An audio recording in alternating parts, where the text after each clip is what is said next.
Hello there, everybody. Welcome back to Circling Seattle Sports. This is keeping up with the Seattle Kraken. We have not been sued by the Kardashians yet. I still remain penniless, so please don't do that anyway. Um, for myself, uh, Jade, and Silvia, it has not been a kind week. Um, how optimism has fled my brain. You go into our last episode, you come off that ugly loss against the Lightning, right? And that's frustrating. Tampa Bay does have that great top line, and they're still a team that does have the makeup of a playoff team. Mhm.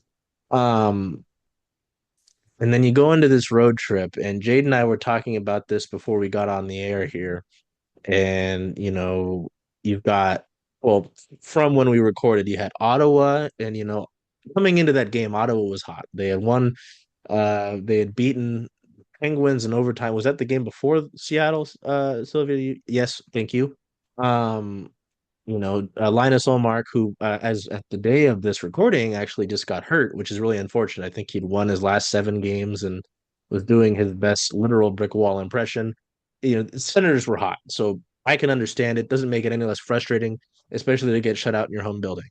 You go on the road for 3 games before the holiday break. You lose in Chicago in a game that, it's just really ugly and hard to watch. A lot of these games are hard to watch. Um, you lose in a back-to-back to both Vegas and Colorado, and I'd understand that, but the fact that you lost to Chicago in the beginning just makes it, all the more frustrating. So, guys, fresh off of the loss to the Avalanche in Colorado, Sylvia, we'll start with you and I'm going to embarrass you now. It is Sylvia's birthday at the time of this recording. Our wonderful beat writer, Sylvia, who has dealt with me taking too long to respond to things in the first place to get her started here, who has been nothing but helpful, both of you. But obviously, Jade, I'm sorry, it is Sylvia's birthday, so we're going to Mhm. talk about her. You Um, can get it next time. Yep. yes, we'll circle back to this another time. But no, I mean, the Kraken rewarded you with taking a giant turd on the ice. What this past week, though, I mean, what have you seen? Whether it's from the play, the demeanor. I know Brandon Montour said that they need to have a more positive demeanor during these games. I mean, what are what are your outstanding thoughts on this past week? Um, well, as you said, definitely took a huge turn on my birthday, but you know what? That's okay. And the reason I think it's okay, I'm just gonna go out and say it. I do think we're going to miss playoffs. So I think my expectations for the team super low. I'm just here to watch these people have a good time on the ice. They definitely aren't. So can we speed things up and start having a good time? That would be awesome. Um, but I don't think, and this is like probably a hot take. This is probably not something a lot of people want to hear. I do not think it is time to panic for this team. Um, and I say this like the whole team in general, not just the players on the ice, but I think, we talked a lot about identity the last episode and how the Kraken are coming into this. Obviously, we're waiting for Battles was like new systems to snap into place. We're waiting for players to kind of, find their own. But we have like really good prospects. We have very good young players that are developing. Does it suck that we're not making these huge strides that a lot of people are expecting, especially with people like Brandon Montour on the ice? Yes. But I do think the lower expectations we have as fans, as reporters, as people who enjoy the game for this team that has seen, a lot of I'm gonna call it jerking around because that's what it feels like sometimes. Is that they're moved to one place, they're shifted to another. Things are happening really, really fast for this team. Um, I think we just need to kind of let the dust settle. We need to let the dust settle on this trade that just happened. We need to let the dust settle on new coaching systems. I know it's December. I know we're almost halfway to the end of the season, but things don't just change from one day to another. Um, I am going to be really honest. It's very obvious that players are frustrated. We've seen it. I think Yanni Gord the other day, he literally just said, the way that they've been playing is unacceptable. And he's totally right. But I think what they're saying isn't matching what they're doing. Execution doesn't really match the intention, and frustration doesn't translate to hunger with this team.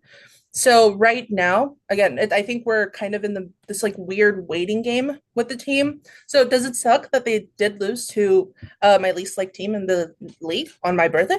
Yeah, totally. But I had cheesecake today, so not that bad. And I like watching any player get a hat trick. And even if it's an opposing player, I'll take it. I like watching people have fun. And that's kind of where I am in the season. Jade, what do you have from that to add? I mean, yeah, I don't know. It's I feel like we're pretty joint on this, but do you have anything to add on this past week and what you've had to witness with this franchise? Um, Nothing too different from that. Um, the predictability that we talked about after the last home game, I that's still something that I'm kind of seeing. I think at least a little bit. It's gotten a little bit better, but I definitely think that there's a level of predictability within like with the Kraken that we're seeing. Um, yeah, that's pretty I much it. mean, Sylvia did a good job at kind of taking uh, all of my thoughts and putting them into our own words. So that works for me. yeah, it's just I think what's really important that Sylvia pointed out is, you know, um the talk about frustration and Hmm. sort of stuff like that. It isn't being matched. There are players who I think are the exception. If you put Yanni Gord in that Ottawa game, I do think they avoid being shut out. I'm not saying they win. I will not say that they win. I will say that they probably avoid being shut out.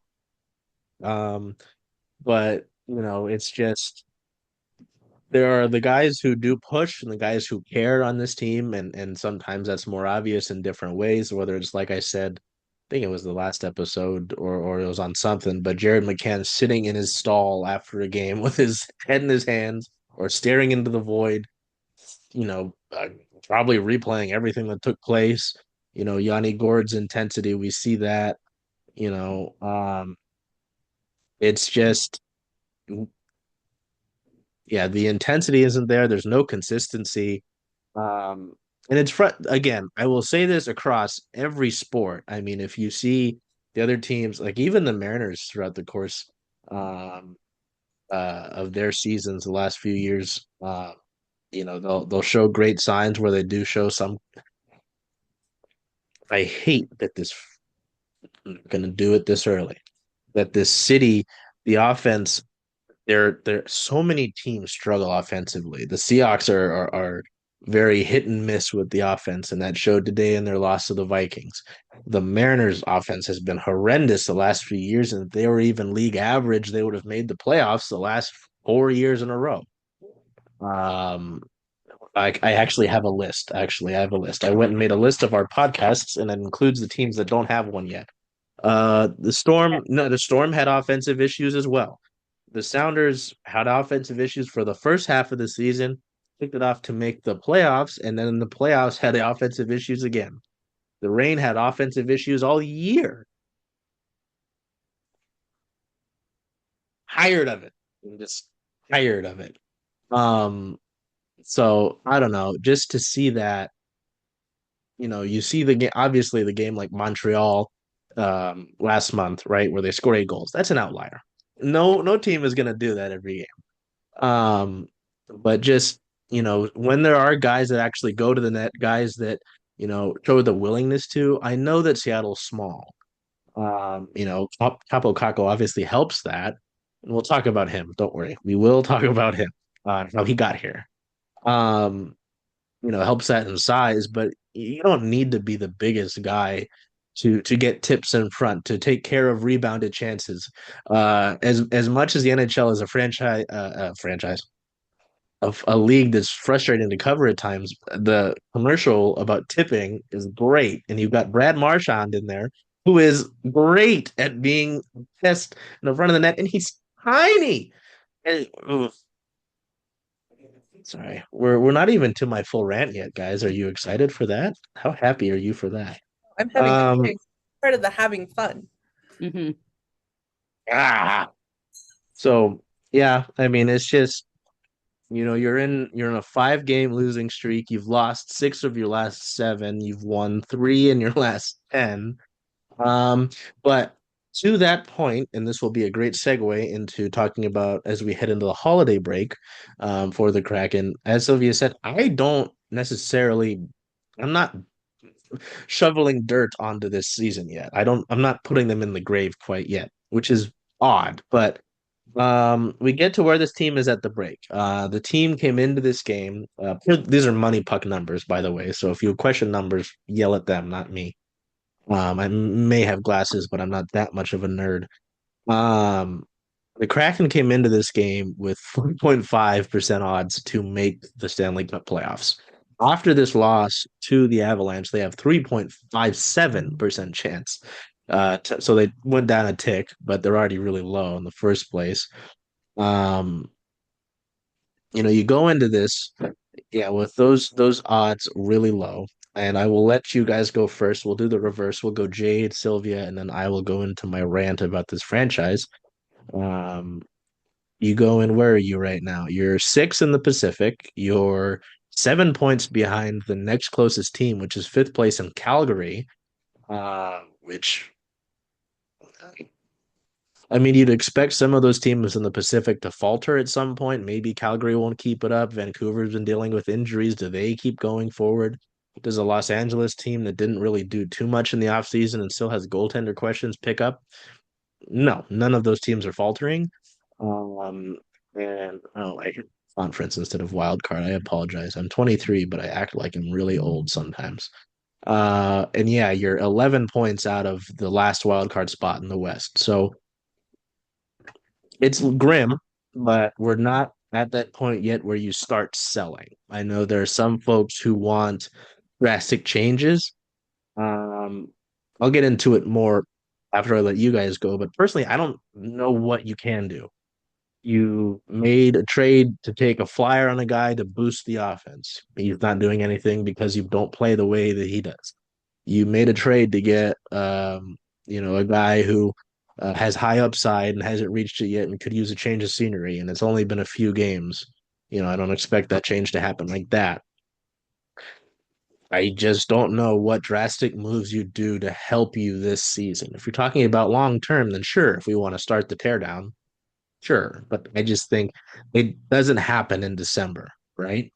So just talking about where the Kraken sit situationally right now, the 22nd of December.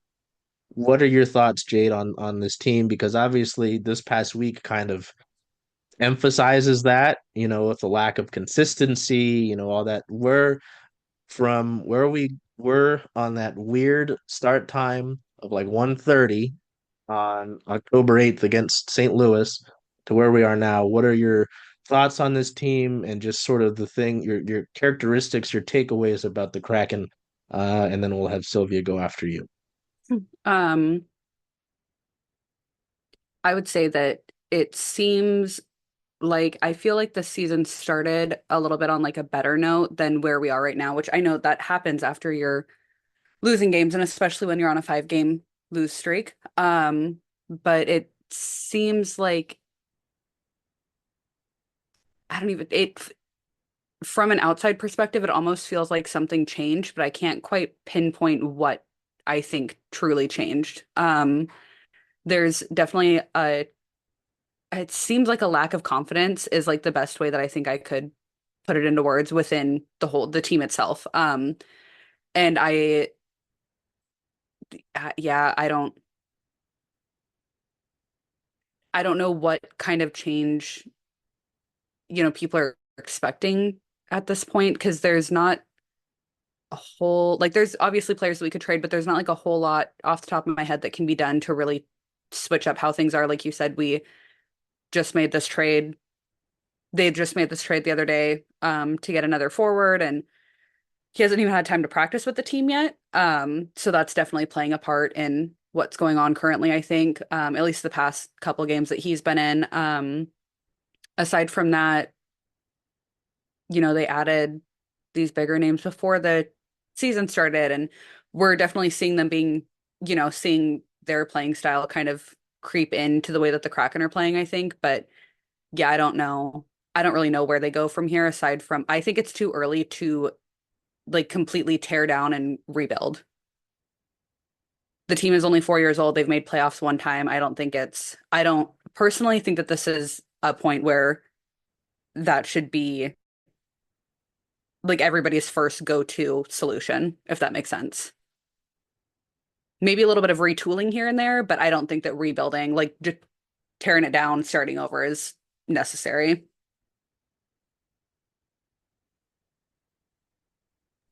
Yeah, I think similarly to that, um, I mean, you said it, there isn't anything to do, but I think a big part of that is because the league as a whole, like to expand it out a little bit, the league as a whole is not having a very good season, Hmm. right? Like there are no standout teams. Yeah, the Wild are doing really good. Nobody expected them to do, as good as they are. The Jets obviously are killing it. The Capitals are killing it. But like there's no it team. There's no like it feels like there's nothing to aspire to other than, just beat just win a game, which like Yep. that's how sports work. Yes, I get it. But like the narratives are missing. We're like there's arguments everywhere. There's like weird like amulets going on. Something's weird with the season and I don't like it and we got to get to the bottom of it. And I think with the Kraken, I'm going to fully blame the fact that the first home game was at 1:30 for why we're doing so weird. Um, I think the schedule is weird. I think, players are tired, but, across the league, not just the Kraken. We're seeing players like 5 games in a row or like 5 days in a row, and you're playing back to back games this week and not that week. And then, this day that there's 0 games, but the next day there's like 16 games. It's weird. The entire season is weird. And it's not odd that the Kraken are also feeling it, that the Kraken fans are also feeling that the season is weird. That being said, though, team is young, team is 4 years old. Just because your 4 year old toddler can't read like a chapter book, you're not just going to throw them out on the street. You got to have that time and really that patience to develop it. And I wonder if a lot of the fan disillusionment with this team isn't because we have all of these really bad teams in Seattle already. Like, well, not bad teams, but just like not offensively powerful teams in Seattle. So they're not seeing these like huge blowout wins across the sports, world in Seattle. And I feel it definitely feels like this like doomerism falls on Kraken fans and sports fans in general, really, really Kraken fans, because they're expecting, we're paying this goalie this amount of money. We're paying Chandler Stephenson this amount of money. You just traded our Will Borgen, and now everyone's upset. And they're not really like fully locking into the fact that this team is building. We literally just had a coaching change again. Not to bring it back to Dan Miles, but every time, but like we just had this coaching change. This team has to have that time, even if it's a year, to settle in, to really understand who they're playing with, and maybe if by the end of the summer, by the end of the season, during like the actual big off-season trades, if something needs to happen, it's most likely going to happen there. We're not going to see anything change right now, other than maybe hopefully these players buy in and find that want and that hunger to win. Excuse me. I think you bring up some good points and they help me in my rant here. So we're gonna go on a trip, ladies and gentlemen. I think Sylvia brings up some great points. Um, the franchises that have been super, and I say super, and by super I mean multiple championships. The franchises that have been super successful in the city are franchises that are paid less attention to. The Storm have won 4 league titles. They're a women's basketball team. Misogyny or not, they get paid less attention to, and they often don't get marketed as well. Some teams, oh, there's a basketball team here already. Yes, and I will continue to use our platform for that. That's part of the reason that CSS exists. The Sounders have been highly successful. 2 league titles. They won a title for the region of North America. They've been in the playoffs every year but 1 year in their time in the MLS. Um, they don't get mentioned. These crappy, terrible, horrible Seattle sports accounts that are just fan pages that go for engagement say Seattle sports, and it's the Seahawks, the Mariners, and the Kraken. That's horseshit, and I'm gonna use it now. I've said it. We've got it out of the way. We're not even halfway through. I don't care. Those are two of the most successful franchises in this city, and they don't get paid attention to. You look at the Seahawks; they had their one great run. They won the Super Bowl, yes, and then they fell short the next year, but then they didn't really do anything after that. And the last time they did anything before that, they fell short in the very controversial Super Bowl shirt. But before that, too, 40 years of mediocrity, really. Um, the Mariners, don't get me started. We can go down that route. It's very highly documented how difficult that route has been. Let's see. I mean, the Reign have won league titles, which they've got the President's Trophy in the NHL. The Reign have like 3 of those, but if you don't win the title, just like the President's Trophy, it does not matter, does it? Right. So, we're going down the list. We're going down the list. The Seawolves have won 2 league titles, have been in the championship, I think, 5 years. But Americans don't really know rugby. Don't really know it that well either. I mean, we've been there for 3 years now, and we've been covering it. I'm not an expert though. I grew up playing baseball and soccer around here. So I think Sylvia makes a great point in that, you know, there's a lot of doomerism, because when the Legion of Boom was good with the Seahawks, they were good and this city, it was all great. You had the Seahawks jerseys everywhere, sure. But, people understand that. Americans can generally get football. A lot of them don't know it too well, but they can understand it well enough. With hockey, it's an interesting thing. And here's where I'll go. I'll change tunes a little bit and stop yapping about the Seattle teams. With this expansion team, Sylvia brings up great points again, with this being year 4 of this franchise. Because of as much as people say they know to not compare to Vegas, because of proximity, they're in your same division, or them being the team before you, you will always be compared, always. And even if you tell yourself, like, I'm sure it still creeps up in your mind there. If you think about other expansion teams, rarely do they do that well. It takes years for teams to make the playoffs when they're an expansion team. They're like, so it's like a toddler. You're raising a child here. You have to get some infrastructure. You have to grow. And to an extent, I think year 2 kind of fucked up everybody's mind about this team because you over exceeded. You had again, Daniel Sprong had career. Daniel Sprong, okay? It's great that he's here. He's funny, sure, sometimes. But like, we're getting comments about why he's not playing. He doesn't back check. I mean, he's not gonna work on this Dan Bilesma team. If I don't think he would work really under Hack. It's part of the reason they didn't want to bring him back. You can save money, but I don't know.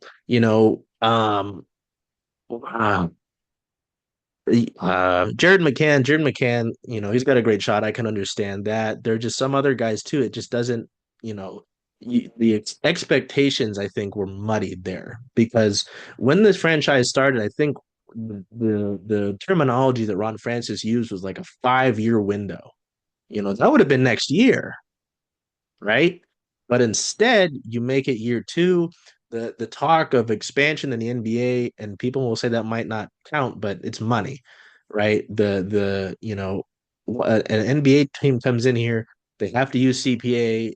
If the OVG group, who is more than likely going to put in a bid, who own the Kraken, who are doing the renovation for the Memorial Stadium, sorry, which is right next to Climate Pledge Arena, they're going to put a bid in, that would split their resources. That's one group owning 2 teams, right? So that splits their resources. That's money. So you want to do successful so people in the city are invested in your product, right? Because if the NBA comes in here, it runs the same time as NHL. It's very much like Woody and Toy Story. I don't want to play with you anymore. And then you're done. Not done. I mean, you'd be fine, but you're losing fans. Jade and I can tell you, we look look at the crowd. I mean, even watching on TV, you can probably tell. You look at the crowd; they're not as packed as they have been. Hmm. The allure is wearing off. Mhm. So they needed to spend money. Ron Francis didn't give out those mega massive contracts like he did, obviously, with Stevenson and Montour before. You could throw Matty in there and then Grubauer in the beginning. He didn't give out those contracts normally as a general manager. I put a little more onus on the ones lately to pressure, pressure to win now. Because again, I think if he had time to build it properly, I'm sure it could be great. I mean, you look at the pipeline with the Beniers and, maybe if he developed a little bit better with a Shane Wright, you've got Berkeley Catton in the wings now. And you've got a very talented prospect pool. Carson Rakoff is mentioned in your top 25 prospects, all this stuff. If they had time to build it properly, I'm sure maybe next year, yeah, we could be this is a sustainable team. But you've got this expansion group, you've got pressure to win from the outside, um, and you're tied up in a lot of contracts, right? I mean, uh, I looked at it, and we can look at it here. But to Jade's point, I don't. What do you do? I think Sylvia might have mentioned as well, so I don't mean to single you out, but I mean, what do you do? Let's try switch things up. You've got Johnny Gord, Brandon Tanev, Daniel Sprong, and Josh Mahura all as UFAs after the season ends, right? Those are guys who, with all respect to them, and they bring their own things, largely play fourth line minutes for this team. And obviously, Mahura is playing third pairing. I don't, I hope that's not what's going to move the needle for you. And then RFAs, Kakko, Cartier, and Evans, those two guys coming off of ELCs, like I imagine those three will be back. Um, And then, like, if you want to look to guys who will have 1 year left after this season, Schwartz, Bjorkstrand, Tolvin, and Alexia. This could look like a different team, very well, much later on down the road. But I think it's my frustration lies within, we shouldn't have even been panicking about playoffs, at this point. It's year four of this franchise. It's great. Yes. Obviously, you'd like to win, but if you build it properly, you can make it a sustained product. You know what I mean? But I think some of it's the doomerism, like you pointed out. I'm sure the other teams, people like to look at this team because it's fresh and it's new and it's providing them something that they're not used to in seeking. Like the Mariners, people are used to them losing. The Seahawks, outside of their great run, and since their great run, have largely been mediocre. They made the playoffs a few times, but they don't do anything. They don't go deep, right? The Sounders, I mean, they've been going there and they've been winning, but they don't get as much attention. The Storm, same thing, right? It's just hard to see this much like anger and oh, I don't know if I can be a fan. These motherfuckers were just born. I mean, that's where most of my frustration lies, right?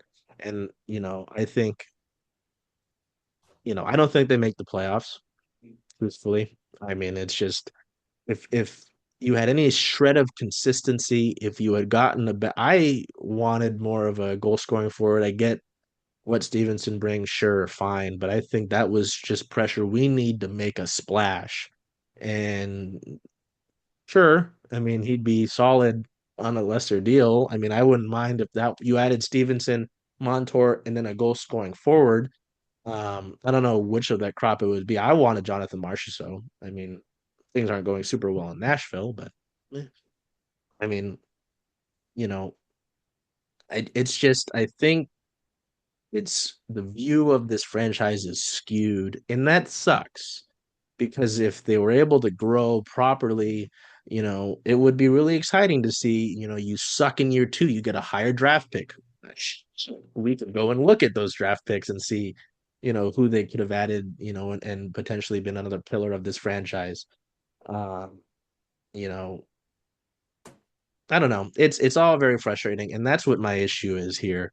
Is don't get me wrong, I obviously love covering this team. It's a lot of fun. We've got a great group of media folks. It's been able to help me meet you guys, right? We've got a great group of followers that like only pay attention to our Kraken stuff, which I think is partially related to what Sylvia was mentioning with other teams, right? But it's difficult when I see some of the doomerism because I don't care, man. Like with some of these franchises where I've been beaten to death, and hope is a word I should never speak out loud, like the Mariners, get that. I get that frustration. But, this one, I'm like, hey, man, like, I'm looking at Berkeley Catton, like, hey, that's your future. I'm looking at Shane Wright, had a great pass, was, great zone entry, great pass to Jared McCann. I'm happy with that, and that he's been able to pick things up a good amount since he got healthy scratch. So I don't know, just the whether it's instant gratification, the need to win now, all that, from the fan base or, pressure from ownership. It's frustrating, you know, and I really wish we could have um, seen this thing grow properly because it feels like we stunted things a little bit. And like poor Jade was trying to rush cooking some mac and it's like we cooked things way too quickly. Yeah. You know what I'm saying? So that's my frustration. I'll probably mention some of it when we oh, that's next. I was going to say I have a few points to kind of touch back on that you talked about. Sure. Yeah. The crowd and the or lack thereof as the season goes on. I've seen people on Facebook, on Twitter, on even the Kraken's Instagram, like just talking about how they're trying to sell their tickets because they're tired of watching a losing team and like, try complaining about having a 7-year contract for season tickets and this, that, and the other thing. So that's something that I'm seeing a lot of, and I think that that's definitely contributing to the lack of a crowd and like just the smaller that the crowd is getting. People don't want to go because they have this doomerism and they have much higher expectations than they should. And um, also the NBA and the hockey season thing. Philadelphia is currently going through that with the Sixers arena and Mm. or the Wells Fargo Center and where the Sixers and the Flyers both play and they're trying to get a second arena built and so that's also a whole thing Yeah. that Seattle as a whole has to take into consideration if they want to bring in another team of any sort. So anyways, those are my only little tidbits Well, to add in. to your point, Jade, and as somebody who doesn't get to go to these games routinely, right? Because I do not live in the area. Like you're talking about all of these people who are frustrated, who are trying to sell their tickets. People who want to go for the first time and discover this team and discover the sport as a whole. And like, I think for sports teams, a lot of what makes up the sport itself and the culture of the team is the vibes of the fans, Hmm. right? Mm. And when you have tickets that are selling at $300, $400, Yep. you know that your nosebleeds are going 200 plus all of these like Ticketmaster stuff, right? Like you're obviously the vibes are just not going to be good. The Yeah. people who want to be there aren't able to be there, and the people who don't want to be there can't get out of the contract to be there. So Hmm. Yeah. it's like Yeah. frustrating all around. I think I love this team. I have a lot of faith in what the Seattle Kraken franchise can do for hockey in Seattle and Mm. in Central Washington and Eastern Washington and connecting, with our AHL or not sorry, our WHL teams and all this stuff across the state. They are doing a really bad job of connecting with their fans. Yep. And I Mm. think that, or their potential fans. And I think Mm. that also really affecting the way that fans online specifically, because I think a lot of this is literally just a lot of online chatter that Hmm. we're kind of like exposed to. I think that also is a part of that frustrates people, you know?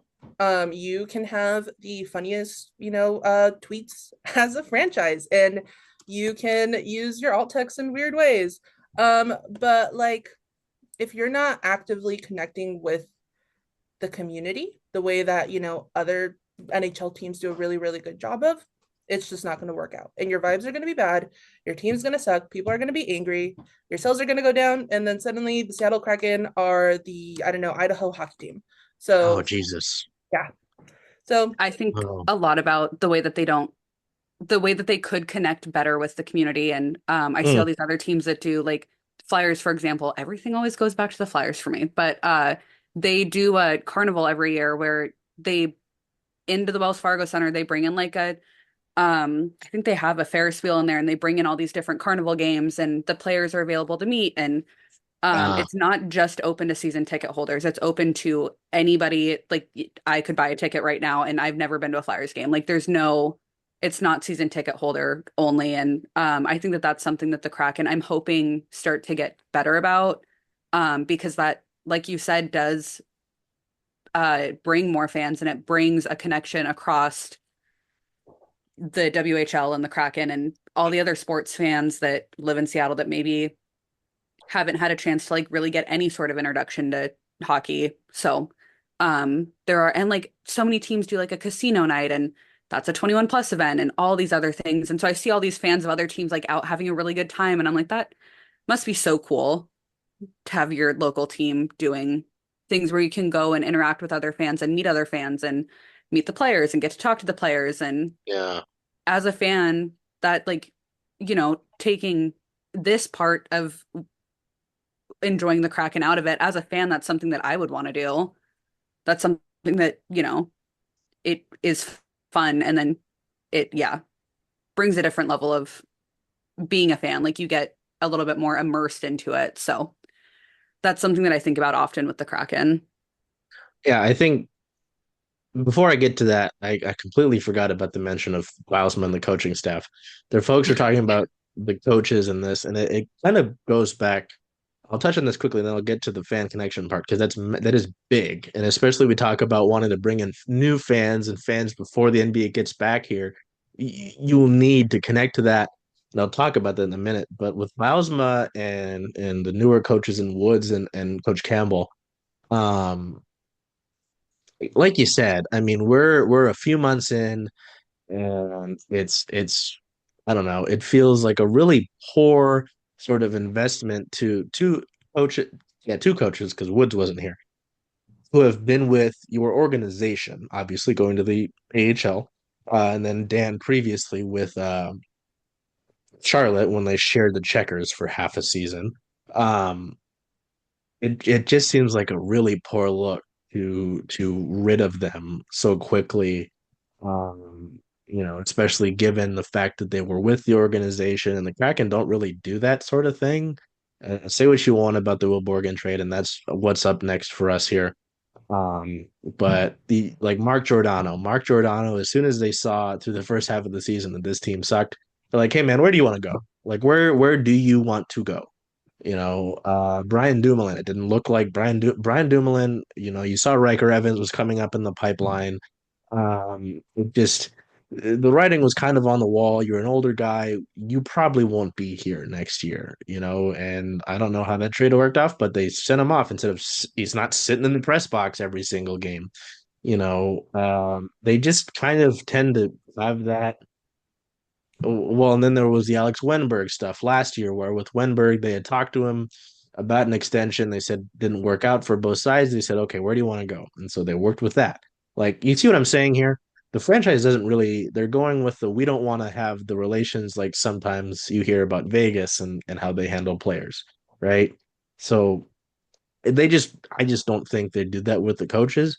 And personally, like with the way that these coaches handle things, I don't think it's their fault. I don't think it's their problem.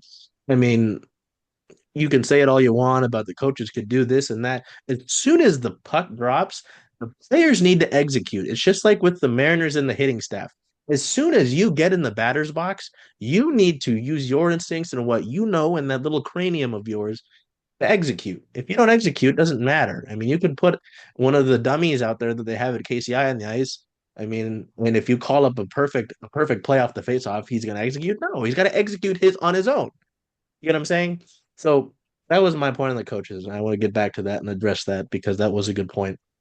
But with the outreach, and then Sylvia can kind of speak to this more, especially on the other side of the state, right? With growing the game of hockey, um, there are fans that are new that want to learn, or even the WHL fans. I know a lot of the like Thunderbirds fans who have been turned off kind of by the Kraken because of how they do things, and who because they're not as accessible.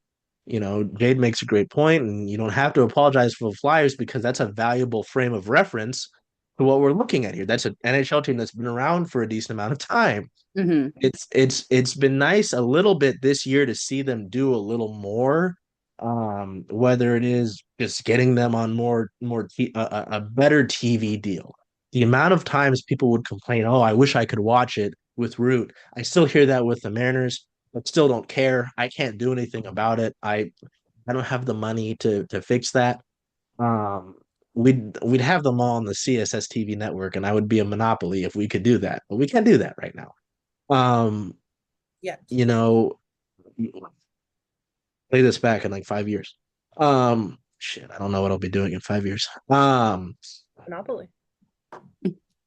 The game or but it's you put those in the Times put out an article where it's like they've at least have 5 times more viewers per game than they did last year on Root. Like that's a step. There's the stuff they've been doing, with the floorball tournament, the floorball stuff with the different, going out to the different elementary schools. That's great.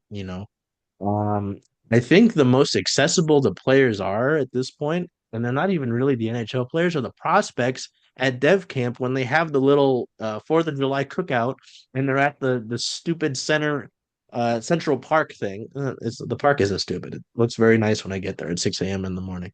Hmm. Um, like that's the most accessible. You could cite the people that go and get autographs after practice, but the players aren't required to stop, right? And then you deal with other folks who are getting 18 things signed. They have to get 34 pictures and 34 pick. I almost said something that would have been not nice to a friend of Silvia's, and would come back. I think Charlie would kill me. And I don't want that. You know what I mean? Like they don't really have those events as Jade mentioned, and if they do, it's like um the pop up in Bellevue at the team store. Any of these folks can get to Bellevue. I get to Bellevue Square Mall. I don't remember last time I went. They look at me like I'm poor. I am poor, but Jesus Christ, like get them, in these. The Mariners do the caravan where they get them on a truck. Or I don't know, it's like an RV, and they go around like Southern Washington. They go into Eastern Washington. They stop in Central Washington. Do that. Some of these guys don't do anything in the off season. They're hockey players. They're not that deep of human beings usually. Like you can get them to do these events. They only take a few days. I do think that is a big thing, and it has improved a little bit with the ticket prices. I know they have tried to work some new deals in, but yeah, I mean, like you said, when it's as ridiculous as it has been, especially last year, for using last year's model where it's on Root Sports and the ticket prices are redonkulous. Um, I can't watch them. I can't afford to get in. Why do I care? You get the families involved. You're able to bring in your kids. What the Phoenix Suns, and I don't really pay attention too much to the Suns franchise, so I don't know if that's like the one good thing they've done. I know KD's there. Um, where they have the menu. Everything's $2 on the value menu now, right? I don't know if you guys saw that, but like I that's did. huge, right? Hmm. I mean, even when I'm there, if I don't like the medium meal, which isn't very often, I have to spend like usually at least $10 to get $10. It's wrong. At least $20 to get something that will fill me up for the night, Hmm. right? And so if you've got a family, do the math. I mean, so I don't know. It's just a bunch of things that they've had to deal with. I know uh the Utah Hockey Club posted their like value menu as well. And I know the Kraken have, and like just wandering the arena, they have a few different things, but there are just too many barriers to that, to ways to grow that. Um, and it's difficult, and maybe this season in terms of accessibility, the schedule, like Sylvia mentioned, it can impact that. But this is 4 years now, and you need to do better, in terms of fans being able to meet players. I'm not saying they need to go into their houses, you know. Yeah. I think the season ticket holder thing they did, and I first saw it actually was as Sidney Crosby doing it, um, was going to the season ticket holders' houses, right? But that was a good start. And that just adds to what I think this past year, well, this current season of some ways that they have been improving that. And I won't say if it's like a higher sense of urgency. I'm sure they could do more, But yeah, I mean, it just feeds into my thing. If you are really going to add more fans, follow your franchise, before another team comes here and plays at the same time, their merchandise isn't going to be cheap. Is a fan going to buy a Sonics jersey or a Kraken jersey? Especially with Fanatics in charge, right? Hmm. Right? Like you have to think about these things, and as much as you could say, "Oh, that's not it," I don't know, man. It's money. Like if I've got $20 and the cool little collectible is $15 and the Kraken one is 20, I'm like, well, I can squeeze. You see what I'm saying? It all of this money stuff, as much as folks can say it's pressure from the Sonics doesn't equate to anything, money is king, and that's proof in everything. So I don't know. I know they were building a new rink. What was it in Federal Way? They announced that and it was kind of quiet. Does anyone remember that? It was really quiet. I have Um, no recollection of that. I know. So I think they worked with El Centro de la Raza. I don't think it's in Federal Way. no. But there was talks. There Oh, were talks. Kirkland. Yeah. Uh, hmm, Kirkland's fine. I would like to build one down south. You know what I mean? Like The best maybe rink that that's we have down here is there's Twin Rinks in Tacoma, which they're open pretty late. They do like a late night Friday open skate, which is pretty cool. hey, It is sub-zero degrees in there, which I know rinks are cold, but like it's extra cold in there. Um, and then there's the Sprinker Recreation Center in Spanaway that has a rink, but same thing, it's not open skates are few and far between there. Yeah. Um, and neither of them have ice that's that great. I've skated at uh, KCI, I've skated at both of those places, and I also cannot skate very well. I want to throw that out there. I'm not good. So I definitely notice a difference at KCI versus the two that are down here though. Yeah, I know there's an ice rink in Federal Way. It is hmm, ran by El Centro de la Raza, which okay. goes back to that connection of family. Um There's an ice rink in Federal Way. yeah, it's ran by this in English Yeah, it translates to the center of all races. But yeah, it's brand new, I'm pretty sure. Like I know that there's like a normal roller skating, but I'm from Federal Way, so that's why I'm confused because I know that there's a normal roller skating rink there, but I don't think I've ever it's seen the a. roller skating rink. Okay, I'm totally confusing it. El Centro de la Raza has talked about creating an ice rink. Oh, okay, Ah, okay, Yeah, along with their skate rink. okay, I work at a nonprofit. I saw their plans and I just totally confused it. totally That fair. being That's why I said, was like, wait a second. yeah. That being said, though, going back to the whole family thing, I do know that we have to move on to Will Borgen, but like sure. I think this is a really important conversation that I don't think is being talked a lot about, other than just the frustrations around this team, is going back to the whole family thing, right? If you do, Hmm, you have the Kraken connecting, like they go to all these young schools, they go to elementary schools, they get these yeah.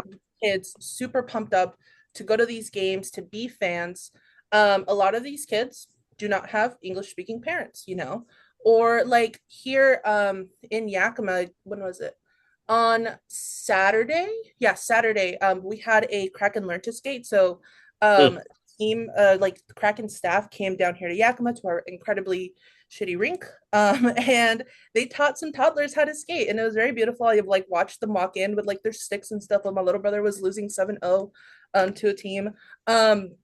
So like they are doing, they not, we've talked a lot about, how they could be doing better. They are doing things. But hmm, going back to the family, it's in the United States specifically, and I say this, somebody who's like really gotten into studying this just through Los Kraken and trying to do all of that stuff, you no longer have parents, kind of giving kids their fandom to their children. It's kids who are surrounded by other kids who also play the game, who have, yep. watched the game. They're taking their fandom to their parents and saying, "Hey, I want to be part of this. I Yep. want to go watch this game." Joy Daccord just came to my school. We had an assembly. I want to go watch them live.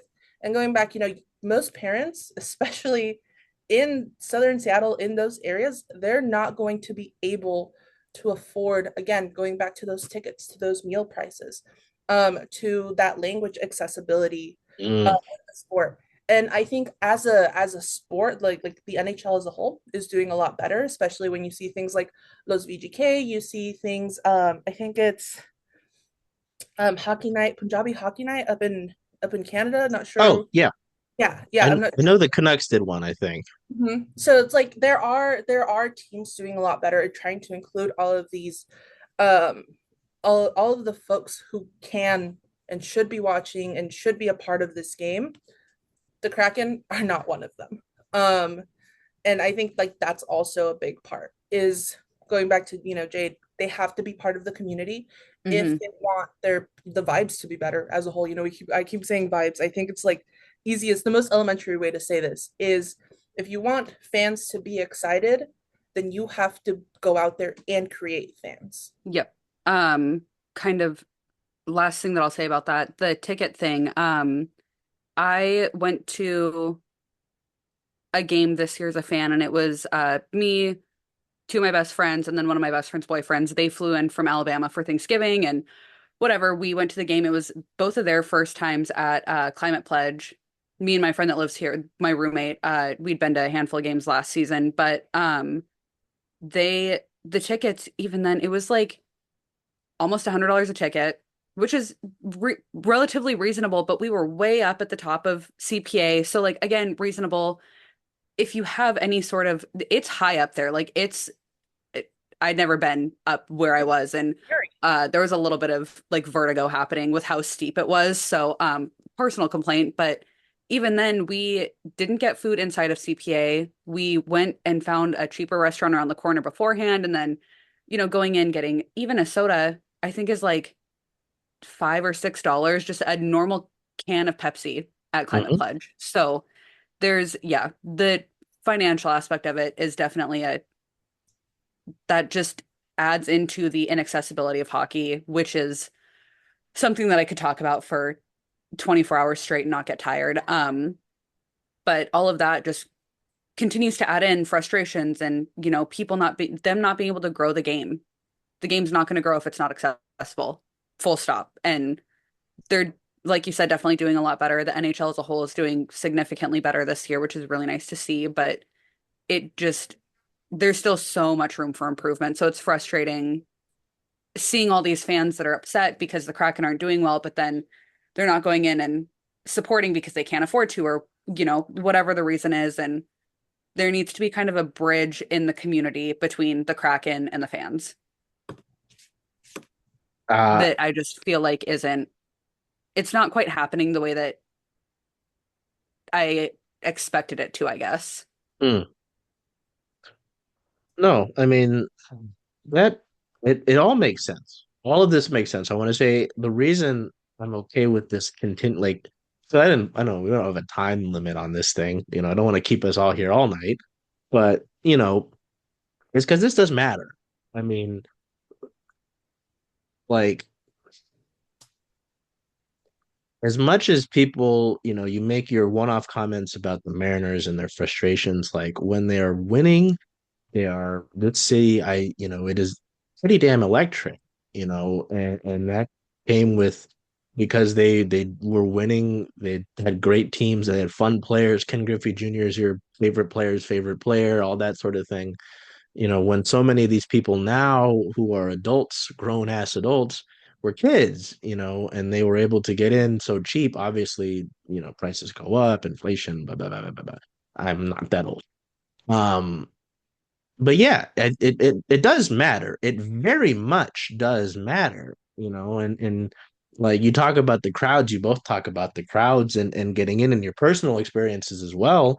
I mean, the things I'll remember from year one and year two, they got their ass whipped. It was like 7-2 or something. And Jordan Eberle was like, "Oh, well, they were still cheering for us after the seventh goal." That goes away if you keep losing, for one, and for two, you just like you stay stagnant. You don't go into the community. You don't do anything to build and thank those fans who are coming in, right? I mean, if it's just, hey, thanks.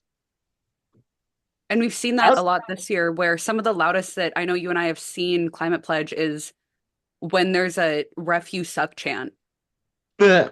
That's one of the loudest times that I've heard Climate Pledge this year, and that's really unfortunate that even when the Kraken are winning, it's not as loud as it is. Words are really hard. When there's something a call that the fans don't like, that's yeah, it's a No, little I bit mean, disheartening to see at this point. oh yeah, no, and I mean that, but it just goes back to all of this, Yep. right? It's a two-parter though. It's like you have to be invested, and then if it's like you can't go one way. If you do all this winning, but if you're pricing people out, doesn't matter, right? If you do all this investment and you keep sucking, then it's like, well, people are there, and you've still got the problem of year one where people are invested, they're happy to be there, but it just you're not going anywhere, right? Hmm. And so you have to work to do both, and obviously, you know, when it finally culminates in a championship, it's the great reward, but it won't come that easily, and it might take time. It'll probably take time, and it certainly almost will take time because it's an expansion team. So Hmm. yeah, I don't know. I thought that was all important to look at, and we can certainly talk about this, when that Kirkland rink gets built, or when they announce a rink down south, or when they venture further, to the western Bring to one to the Yakima. eastern part of the state. I'm sorry. Bring one to Yakima, please. Yeah, see what I'm saying? Like There's a hole in our ceiling. we we can There's a we can puck in our wall. certainly, well, that wall's still intact at least. I mean, Yeah. shit. But you get what I'm saying, guys? Like, I'm more than happy to revisit this, and if there's anything else, because it does matter. Like you said, we'll see the elementary school visits, and that's great. But if, little whoever, I'm not going to use a name because I might get yelled at for picking a dumb name like Jim Bob or something. If your name's Jim Bob, I'm really sorry. Um, I'll be your yeah, if they go home and their favorite player, God forbid, is Daniel Sprong, like, and they want to go watch him get healthy scratched, they can't do that for a multitude of reasons. So we will move over from long rant and several discussions into something that caused a bunch of rants and discussions and anger and feelings. The Will Borgen or Kaapo Kakko trade. So the full details. Um, the Kraken received forward Kaapo Kakko in exchange for defenseman Will Borgen, and two draft picks, a third and a sixth, both in the upcoming draft. I believe they're both in the upcoming draft. They are. Um, that's what the NHL said. If they lied to me, It's not our fault. Gary. Um, before we bring any thoughts about anything else into it, okay? I just want your hockey thoughts. We will talk about the emotions. Okay. Your hockey thoughts this trade. You get Kaapo Kakko, a guy that was drafted really high, who had a lot of expectation, who seems to have the talent, just doesn't click. The puzzle hasn't been completed. You send off Will Borgen, someone who, did play top 4 minutes defensively for this team, has been an original Kraken. His career really has blossomed here, right? Year one, he was a scratch for, I think, all of the year, basically. Obviously, very well loved. And you send a few draft picks. Silvia will go to you, Jade will go to you, and then we'll come to me to go to the emotion side of it. I think it makes sense. I'm not talking emotions. I think it makes sense. Will Borgen, oh, I was going to say he's not on my Puckpedia list because obviously he's been traded. But he was going to become a free agent at the end of the year. Um, you've already got your kind of top three defensemen um, in Vince Dunn, Adam Larson, Jamie Alexiak. You add Brandon Montour, obviously that impacts that. Riker Evans is a guy who you've grown yourself here in the organization. He's going to get paid soon. Will Borgen's making $2.7 million as one of your bottom carrying defensemen. We get to the off season, I really don't think he resigns here, unfortunately, unless he takes a pay cut. And Will's young enough. I don't think he wants a pay cut. So yeah, again, hockey wise, I try to leave the emotion out of it. Uh, we'll go Sylvia, Jade, and then we can talk about emotions after that. Okay, hockey wise, I think we won And yeah, I know you technically can't win trades, but I think we won the trade. Um, I I mean, it was very obvious that Will Borgen was struggling. I don't think he had a single shot on goal in the last 4 or 5 games that he played with the Kraken. I might be wrong. In the last 3 games that he played with the Kraken, if I remember correctly. Um, so Gotcha. like that's a pretty big thing, right? I just watching him play because there I do have an OG Borgie lover in my life, so like I do pay a little bit more closer attention to him than most people have to. Um, he just wasn't doing very good. I think there were a lot of turnovers, and we saw the Kraken, their whole like turnovers on the blue line is like a big thing for them. Will Bergen was just not somebody who was willing to kind of get opportunities in the last like few games. It just didn't look like his heart was in it. And I before this whole trade, I did not pay a lot of attention to Kaapo Kakko, but his numbers look good. Obviously, we saw him play today against the Avs, scored his first goal. And a really nice goal too. It was beautiful. So like I said, I think we won. I think it goes back to we're kind of waiting who the Kraken become, what the Kraken do, and that's what people have been waiting for. Kako is who are you going to be? We have really high expectations of you. They're kind of, we're kind of having some narratives, some mirrors of each other here. They have very high expectations of this team. They had very high expectations of this player. And he just needed a little bit more care than what the Rangers were willing to offer. So I'm hopeful. I don't know if that's I think that's a little bit more emotions, but again, I think we won. I'm hopeful for what we're doing. I think it was a good trade, and I think it's what maybe oh, I don't know how to say this correctly. I think it's what this team needed. And by team, I mean my cat just like fully destruction mode over here. Oh my, see, she's agreeing with me, if anything. She's excited. So, and I think, moves like this, we're talking earlier about what do you do with a team that is not willing to compete right now? You make it exciting again for the fans. Whether exciting is a good thing or not, we'll talk about that later, but, make it exciting again for the fans. Get people talking. And I think that's what this trade did. I agree with a lot of that. I have had about 5 Rangers that I paid attention to, and Kakko was one of them. I've always enjoyed watching him play. I know he this year has had 14 points over the 30 games that the Rangers had played prior to coming to the Kraken. And I know that there's a difference in forward and defenseman, and they are not always scoring the same pace, but like that makes me significantly more hopeful for the future of the Kraken and where kind of he's going to fit in from here. Um, so I think it was a really good move. Borgen had 2 points in his 32 games with the Kraken. So yeah, I agree with you. I think we won. You can't really win a trade, but we won this one.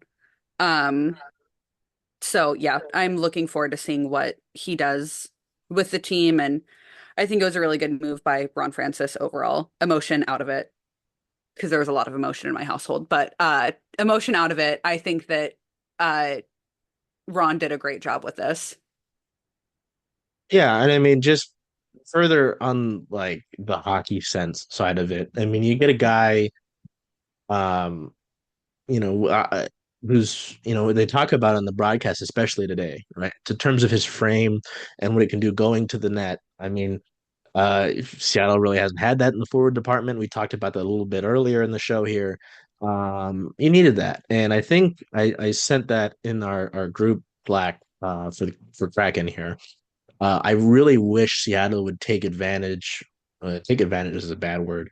Would kind of kick the tires on the players that need a new home, kind of thing, like Patrick Laine. I was really hoping that Seattle would say, "Hey, what do you want? Like, we made a deal with Columbus before. You know that Oliver guy. Like, we're back. We need offense. We know We're gonna have to, be accommodating, be patient with Patrick, and help him however he may need. But we can do that. We've got these new facilities, all this and that. Like we're ready to go. Obviously Montreal took advantage of that, and shame because Habs fans. But you know, when you're a team that's so tight, you don't have a lot to spend. They had a decent amount to spend in free agency, and they maybe picked the wrong forward. Um, but we're like Sylvia said with the contracts earlier. I mean, I don't know. In my opinion, we're past that. We have to deal with it now. We like if in terms of the winning and losing games, like Philip Grubauer doesn't sit there and say, "Shit, I get $6 million a year. That puck, I don't care." Like, oh, man. Louis Daccord gets his new contract. 5 million. But come on. Like there are some instances where that in sports where that is apparent, where they get the big contract and that washes up. Sure, that happens.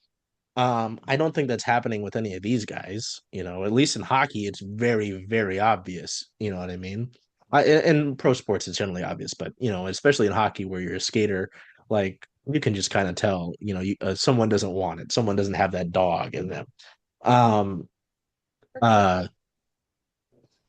but that like you have to take the low risk, high reward guys like Taco here because you can't afford to do much else. It's either spend big in free agency, and usually the big fish don't hit the market. I had a pipe dream. I was like, hey, let Leon Draisaitl hit free agency and then throw the entire franchise at him. Like it wasn't gonna happen. Edmonton was smarter than that. They might stink, but they were smarter than that, and they locked up Leon. He's going to be an oily man for life, probably. Um, but again, really, when was the last real big free agent forward that hit the market? You know, you can tell me. Was it Bread? I mean, I don't remember. It's not that often. Teams Yeah. will develop their talent and they will retain them unless they're disgruntled, and then Jack Eichel gets traded, and damn it, he's got a cup now.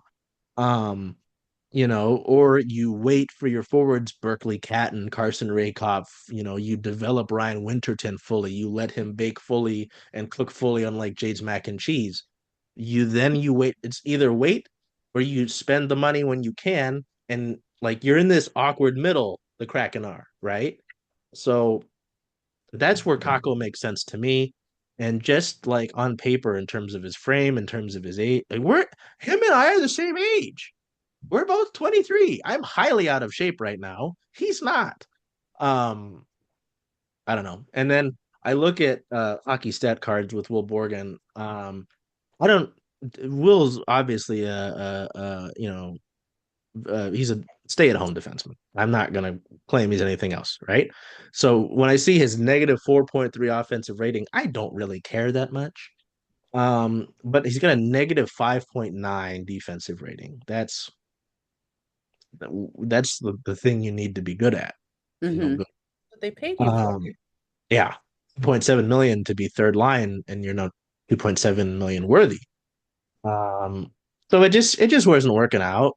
I mean, I'm glad that Seattle was where he was able to kind of establish this because from what reports say, Chris Drury was looking at Will Borgen for a while. So hey, I mean, they saw something in him. They were happy to make the deal with Ronald McDonald. Um, it didn't work out. And personally, I just don't think he was going to be re-signed at the end of the season anyway, because of you have to think of these factors, right? Whether it's age, I don't think age plays out in terms of if they'd give him a deal or not. I'm sure they'd like to keep him, but you see what he was making previously. You see the guys who were ahead of him, in the pecking order. He would have gotten money just like with that fourth line in year two of Donato, Geeky, Sprong. Sprong went and got more opportunity in Detroit. Morgan Geeky, with the problems that the Bruins are having, at times he's played first line minutes for them. I'm not saying he deserves to, but I don't know what's happening over there. Um, and then with Ryan Donato, yeah, he's playing. He's playing with Connor Bedard. Like he was not playing top line minutes here. It's very different situationally. right? So you have to look at these sort of things. I just don't think it would have worked out for Will, unfortunately. I also with that, I with thinking that he wouldn't get re-signed in free agency, I fully agree with that. But it's nice now that Kakko is a restricted free agent. So there's a higher chance that, especially with as young as he is, if I'm Ron, my thought process is bringing this younger guy in that has been with the Rangers his entire career so far, and ne I'm sure desperately needs a change of scenery based on what's going on over there. Um, and I'm thinking about maybe not like the full future of the Kraken, but like I'm definitely making him a part of the near future of the Kraken. I mean, at least with his age, I think it makes Yeah. sense, what my piece on the emotional side of things is, right? Um, with our job, you know, you kind of do have to be impartial, but as someone who grew up here, I mean, I already have ties to these teams. It's just gonna happen. And I don't know, when you're around them not long enough, like you kind of do, you know. Um, personally, uh, I have no problem with people were upset, people were frustrated, and with losing. And when losing a favorite player, obviously there's going to be frustration. I'm not going to discredit people for that. I think you're allowed to feel that way. I think some comments that might have been made in that frustration, like this is a fireable offense. No, you could argue that with how Chandler Stevens' contract's playing out and with not being able to sign Matty Beniers to a bridge deal instead of a long-term deal, sure, yeah, that might probably be why he's not here at the end of the year when they don't make the playoffs. Um, But this deal, no. Like, I understand it. I just kind of saw those and I love our friends. I just ignore them, Let people feel how they're going to feel as long as people aren't going to be racist, bigot, any of that. I don't care. You're going to be frustrated, sure. What I do have an issue with, though, and at least on this show, I'm not going to mention anybody because I don't want to get into the mudslinging business, you know? There's people like putting down folks for feeling this way, right? It's you're an idiot, stuff like that. It's like you're stupid, you're way too emotional. Like, even if they are a little emotional, like, hey man, let people be a fan of the way, let people fan how they are gonna fan again, as long as they're not, being uh again, an asshole about it, racist, bigoted, all that sort of stuff, which there are hockey fans who do that. Too many, unfortunately. Um, I don't care. Like we all three of us know folks who probably said some interesting things after that trade, right? I don't think we're gonna go and tell them to like shut up, you're an idiot, you're stupid for thinking that way, putting like, some people are into degradation, but that's just being an asshole. Like I don't know. I saw some folks who start their own shows and I noticed the laughing. I'm gonna keep going. Um, and it's just I don't know, especially if you want to be a content creator in this field, people are gonna feel ways about trades, right? There are guys on this team who will not be here next year. And I don't know how many of them that will be. People will be frustrated with that too, right? There will be guys who could be gone at the trade deadline. Let people feel how they're gonna feel. Whether it is just to not be an asshole or because it gets you engagement. Quick tip. You need that if you're going to succeed here. Quick tip. Um, that's just my piece. Like, I don't care about Will Borgen. I'm not in a negative way or a positive way. It was really cool to have him as an inaugural. He will always have a historic part, whether it is being drafted in the expansion draft, being part of the playoff runs, and in even the video saying, "Hey, playoffs!" Like he's immortalized in this franchise forever. He is, and I'm sure he'll remember this franchise forever because of how he turned his career around here. He was stuck with the Buffalo Sabres for God's sakes. Um, but I don't have any emotion in it. But I have friends who did. I didn't have any problem with it. I mean, I thought some comments were extreme, as I've said, but my biggest issue was the folks who were, being an asshole to those who were feeling those emotions. You get what I'm saying? So that's my piece. This person has since gone and well, there's multiple, but the one in my mind in particular has gone and basically backtracked these comments, probably because he's like, hey, wow, people don't like that I was mean to them. Crazy thought. So how did we go? I think we went Sylvia last time. Jade, we'll go with you. We'll go Sylvia, and then we'll come back. I don't know. Let me hear it. Thoughts, emotions. Kaapo Kakko, Will Borgen. Let's go. I agree with all of that. I am a Will Borgen fan. I don't know why, but before I got into the reporting side of things, the writing side of things, he was my favorite Kraken. Couldn't tell you why. Like you said, he's not that great, but something about him, I don't know. I liked him. I always enjoyed watching him. So I Let me paint the scene for you. So I'm sitting on my bed, scrolling through TikTok on the day that he gets traded, and I'm like, I haven't checked Twitter in like 20 minutes. Let me swipe back over to Twitter. And I have like 10 different people, not even just group chats, just individual people DMing me, and they're like, "Oh my God, I can't believe this. What's happening?" And I have people in a Discord tagging me, and I'm like, what the fuck are you guys talking about? And so I go over to NHL News and I see the trade, and I don't think I've ever moved so quickly in my life. I flew down the stairs in my house and like flung myself around the corner into my kitchen, tell Haley, my roommate, about it. And uh it was a rough day in my household. I was very sad. And obviously, the part of me that wants the Kraken to win kind of surpasses that, where I'd rather have them win than have my favorite player on the team that I follow the closest.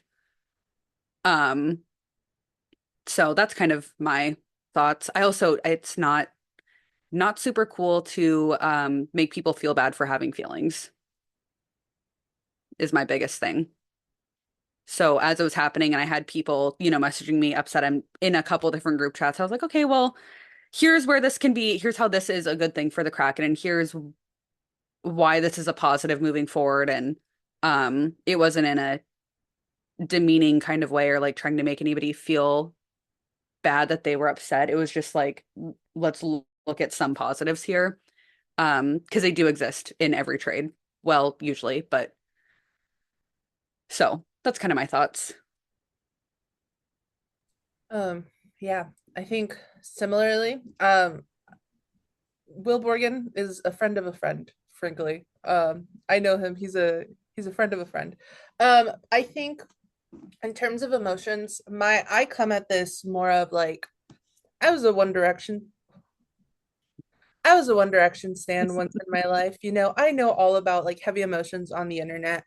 I think we have a lot of in the Kraken fan side of things on Twitter, on social media, we have a lot of fans who are growing with the team. We have a lot of fans who for this was their first trade, their first like big trade that's gonna hit them hard. Um, this is their Marc-Andre Fleury. That's what this was for a lot of people. That's true. Yeah. And I think you going back to our conversation, if you want to grow the game, you have to let people grow with the game. And putting them down for the comments that they make and for being distraught that, Mr. Will Borgen is not on the team anymore.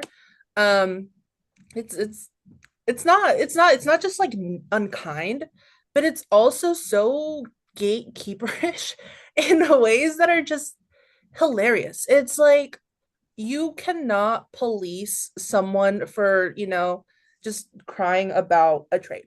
I cried when Math got traded, and several people did too. They continue to cry. And it's something that's going to happen in every sport. It's happened in every sport.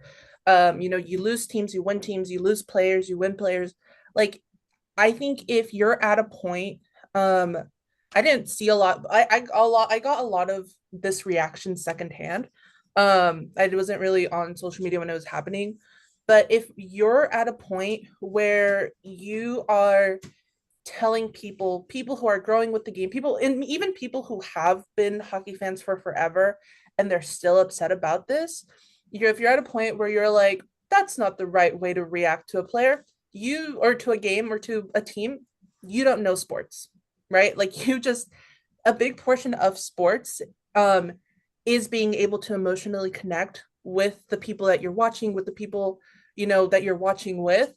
And maybe if all you really care is about the analytics and the game winning goals and this really pretty goal, then maybe you don't know sports the way that you think you do.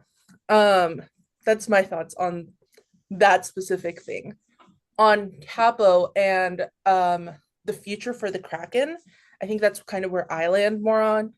I think this trade and what it means for the Kraken, I think it really shows a very simple idea in sports as a whole. And I think it goes back, we keep having this conversation about identity. And I think Kaapo Kakko really demonstrates this like need and want to win, this need and want to play.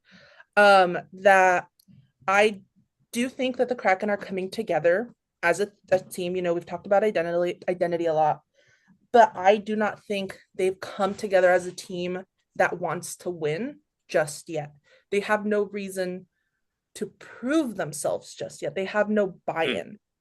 But I think Kaapo is like, does. I think he does. He has a reason to prove himself, He wasn't doing it with the Rangers. He's doing it here. And I'm really hoping that this, like, again, got his first goal. We've seen him play 2 games now. I'm really hoping that this kind of spurs the team as to like, and going back to our like prospect pool, like, we want to grow these kids. We want to be able to create something out of these rejected players and out of these up and coming players, and like give them that want to win. And I think that that's really going back to, where we are as a team. That's really what's going to change our team, is players like, hopefully change our team, is players like Kaapo Kakko who have a reason to prove themselves. That is what we need as a Kraken fandom, as a Kraken team, is we want to have a reason to prove ourselves. We want to have a reason to be the Kaapo Kakkos you want to see in the world. Thank you, everybody. Thank you. Oh, my hockey stick's over there. I would go and do the stick tap, but it's lodged behind something. So maybe at the end of the episode, I'll do that. One of you talking, I'll go unjam it from that wall. The big thing I'll take from that before we get into what this team needs to do to avoid selling at the deadline. I mean, unless you want to. They are currently sitting at the 5th overall pick, which um what Sylvia said about, how there are, you talk about fans who don't, there are some people who do care about the analytics and there are some who don't. I really like what we do with our coverage, and it's not to toot my own horn. I don't have a horn around here. Um, the way we do our coverage, because yeah, sure. I mean, we'll talk about, I don't know, expected goals, and there's the PDO and all this stuff. That's great. I talk about baseball. My mom will text me about a Mariners article. She's like, "What's WRC plus?" And I'm like, "Okay, I'll type it out for my poor Filipino mother who doesn't give two shits about baseball, right?" Um, there are people who like, the silly little collectibles, and they like to see the little collectibles. You know, Mine is on people my like bookshelf over there. People like to see the collectibles. They like to see the new things in the store. They like to see the events that they're running. They like to see, the special jerseys. They like to see the silly moments. I remember the Mariners traded for a guy named Josh Rojas 2 years ago. And the first media availability we got with him, which um was after the trade deadline, right? Um, those days are always hectic after the trade deadline because you get all these new players and you want to talk to him, and all the local media want to talk to him. He says he likes dogs. I know we have people who like dogs. I tweeted about it. I was like, Josh Rojas says he's a dog lover. He's got blah blah blah, and then there was some account that was like, "Wow, this is what we're talking about." I'm like, fuck you, man. I'm gonna clip that so I can use it as a reaction. Um, There are people who like that though. I'm serious. Like there are people who do not care too much about, the deeper stuff about what Kaapo Kakko's crease time is. Like I really enjoy that we can do that and not be so serious all the time. I think even when both of you um came here is like I just kind of said, hey, you don't have a leash. If there's something that I think is weird and maybe we shouldn't write about, we won't. But I haven't had that issue, you know. Um, so, I think it is important to not, you know, um, disregard certain fans or put down fans in general or think one way. I might think one way and think something important. That was not grammar. No, you get the point. I might talk a certain way and view the way this team needs to approach the season a certain way. But if someone is just like, hey, I just like what you posted morning skate about the stupid puck that's in the wall. Hey man, I'm glad I can do that. I like the stupid like hashtag real journalism. The Kraken haven't lost on Hispanic Heritage Night. Hey, hey, right? Welcome. Welcome. See? Real journalism. I also That's I'm sorry. That's just why I like to do the coverage the way we do because, anybody can go and look at a box score and come up with a recap. It's just unfortunate. I see it often now. It's fine. But the different things that we do these puppy videos with these players and we want to expand that. No one else does that. It's Mhm. silly. You get what I'm saying, right? So that's why I like that, and that's why I like that you mention that. Anyway, Yeah, I also think a lot of people who like sports for the numbers forget that these players are entertainers and that they are paid to be yeah. entertainers. And one of the first time I was ever at Climate Pledge, I sat there. So I took a Kraken hockey class in college. And it was about, yeah, I know. It was about like the social and like economic impacts of Mm, hockey in our world. okay. And I got to write this awesome essay about the way the Climate Pledge Arena was constructed because of the stage. The way that the stage is set up, where they have, Oh, you have your ice, but then everybody who is on the seats has a really, really good view to look up at that stage where they do all of the presentations and the mini games, and they have music and they have Bowie up there doing Bowie things. Like the entire arena is built to entertain because there you go. Because Climate Pledge has like, and hockey as a whole, these players are entertainers. So it makes sense that people want to learn a little bit more about them that isn't just, how many goals expected did they miss or whatever. So if people are really connected with the specific player and then they get upset that this player got traded, I think that is even better for the game.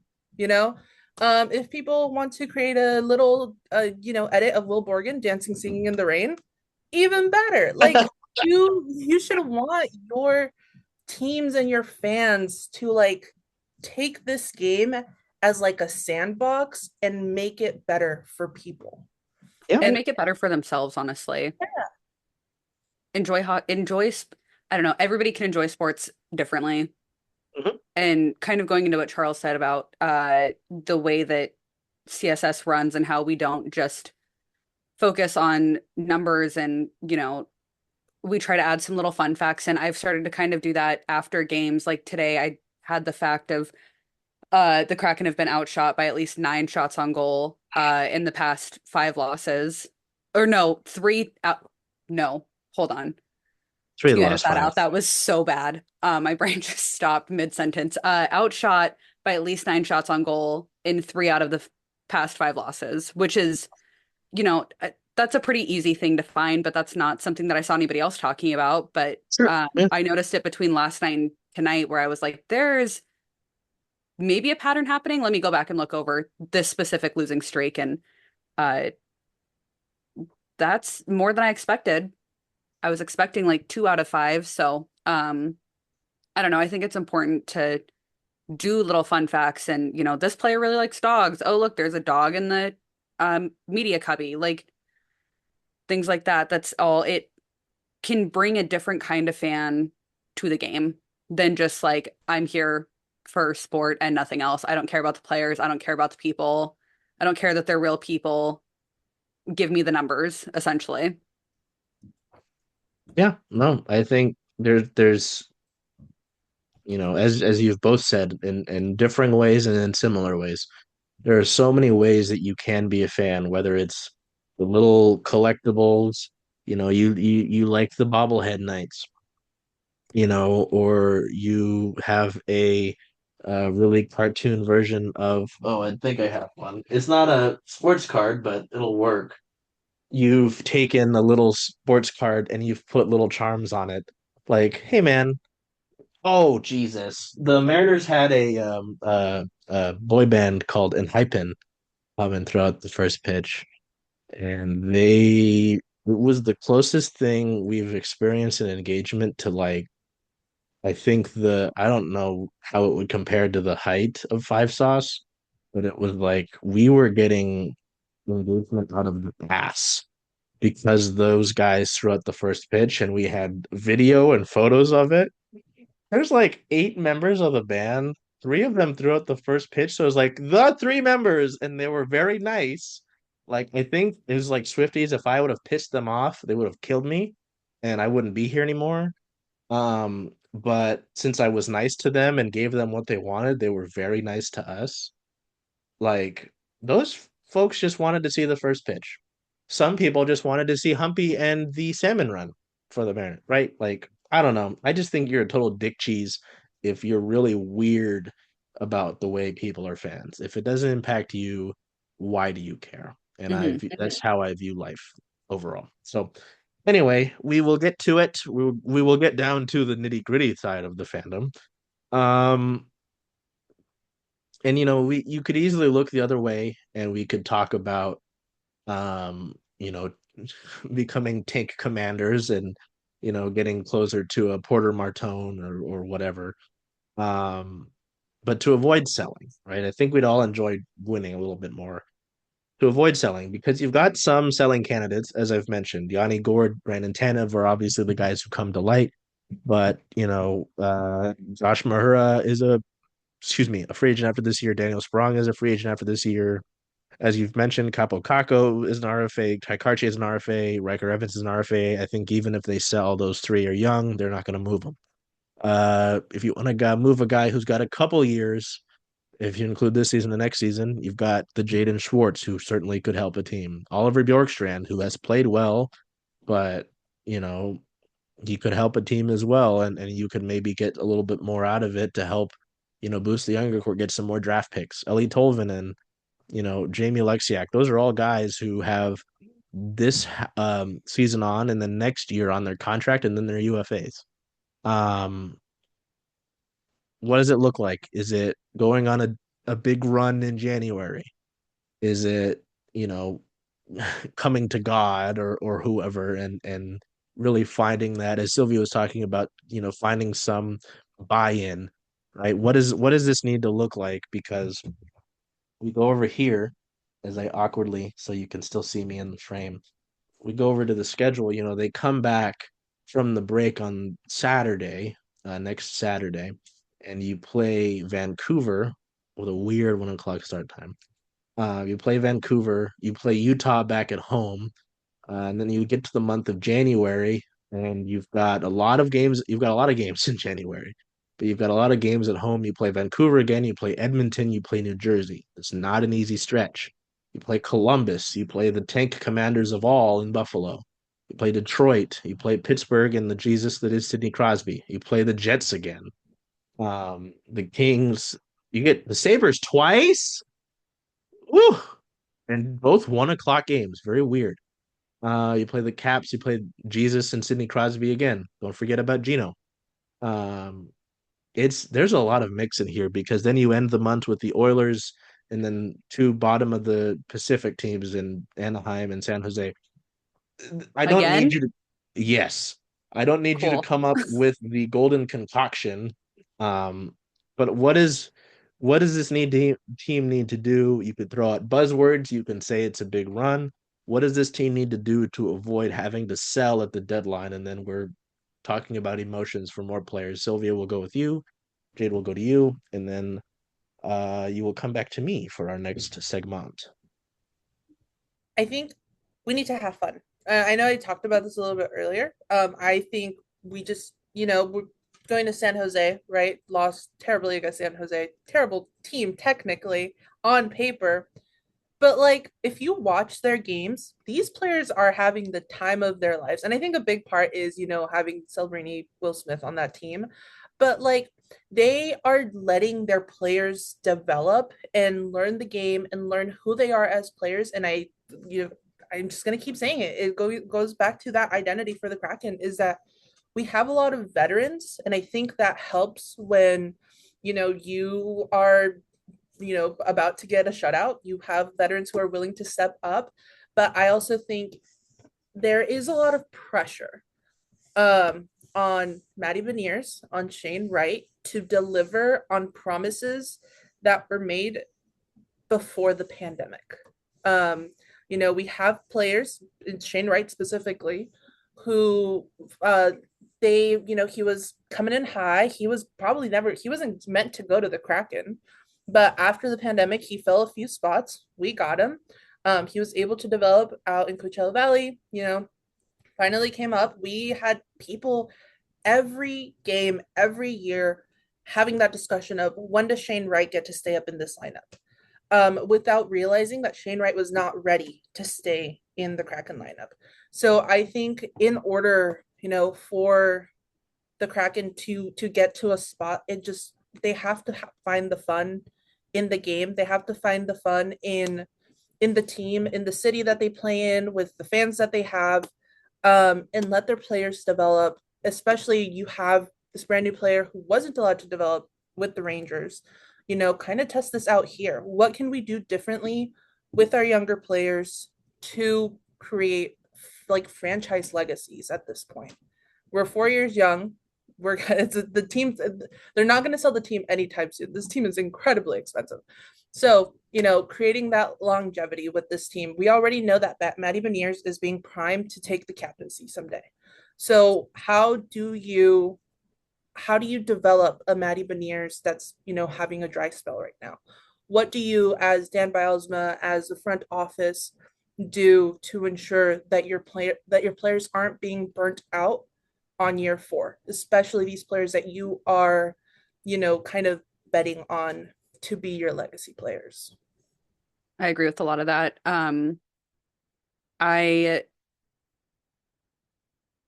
the team going back to the fun thing, the team needs some whimsy again because it's very unwhimsical currently. Whatever the anti-whimsy is how it feels. And we've touched on this a couple times, but Montour said they're not having, I can't remember the exact quote, not having fun essentially on the bench anymore. He said that normally there's like laughing and stuff. It's if you're watching a game and it pans to the bench, you can see the frustration visible in everybody's eyes. So I don't know.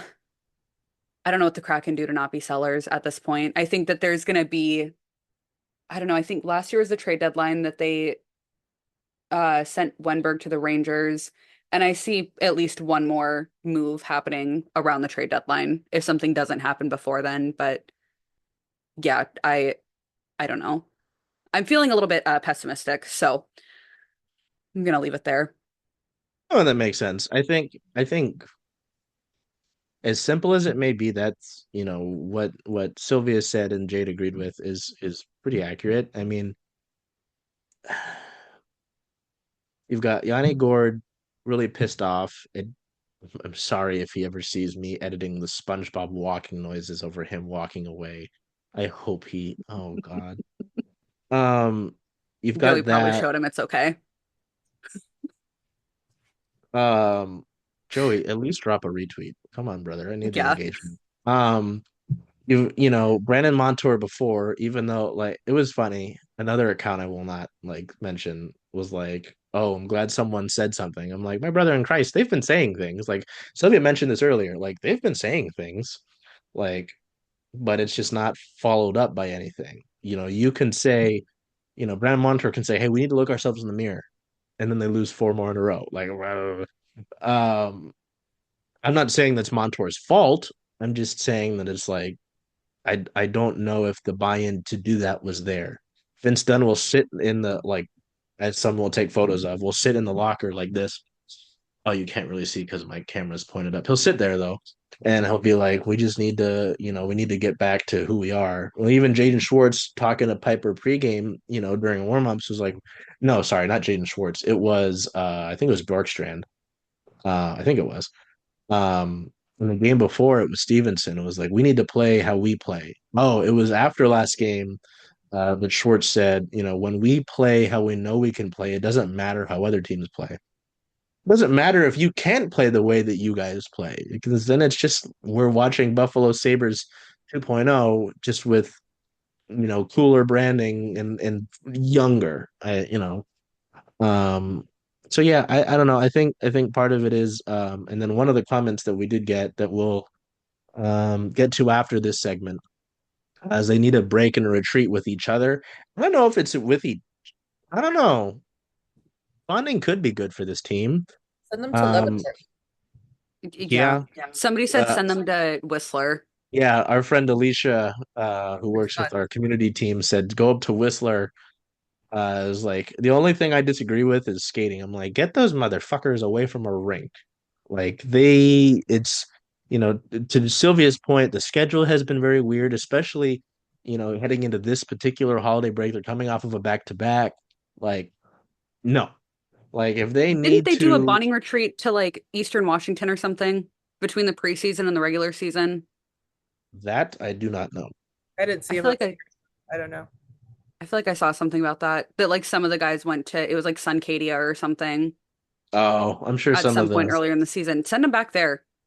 yeah, well, um, yeah, I don't know. I do think they need to get back to it. At the end of the day, there are so many times where it's players who are struggling who need to remind themselves that this is a game that they're playing, and it kind of does the reboot themselves. Like some people like to glorify the press box effect and make a whole graphic about it. Um, uh, sure, you can't press box everybody though. So you can't press box everybody except for Joey Daccord. That's not going to work. It looks like that on the ice sometimes, but you can't hit the reboot button on all of them, and send them up there. Then I wouldn't have anywhere to sit, and that's not fair to me, and I'm being selfish. You're But not taking Charles's feelings into consideration in this, and what about me, guys? Very I'm the guy who important. I'll tweets get the stuck next to the stupid things scouts you say. again. Yep. We'll put Jay next to the scouts and she can look at who the Flyers are going to get. No, I'm kidding. I'm well, kidding. That would be nice. Um, better. yeah, they just need to get back to it. They need to get back to enjoying things. So many of the fans that we talked about who might not be into the, analytics, they do like the whimsy. They do like the joy that this team can create. They do like the kissing their goalies maybe a little too long. Like, I don't know. They're just not enjoying it. And I don't know. When I'm not enjoying something, when I'm banging my head on the table over and over doing the same thing, I mean, continuing to do it that way will not help.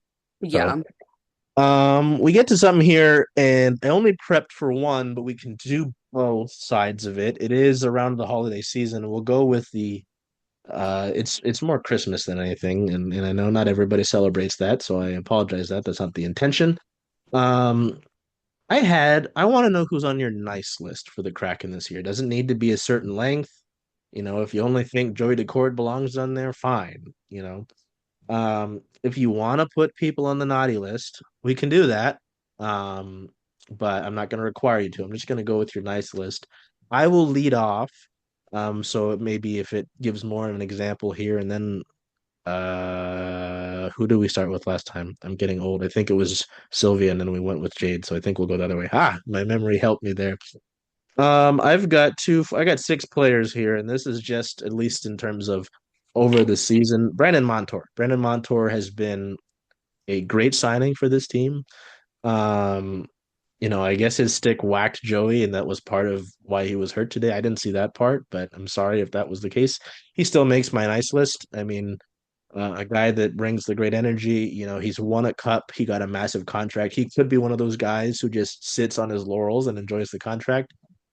He's not that guy. He's a very dynamic defenseman. I really like watching him, and he's a lot of fun to cover. Joey Daccord, I don't think I need to explain that one that much. Joey's been great after his contract. The extension he got, a lot of the times he's been the only one keeping this team on the ice. He has his adventures, yes, but I think that's part of what makes Joey Joey.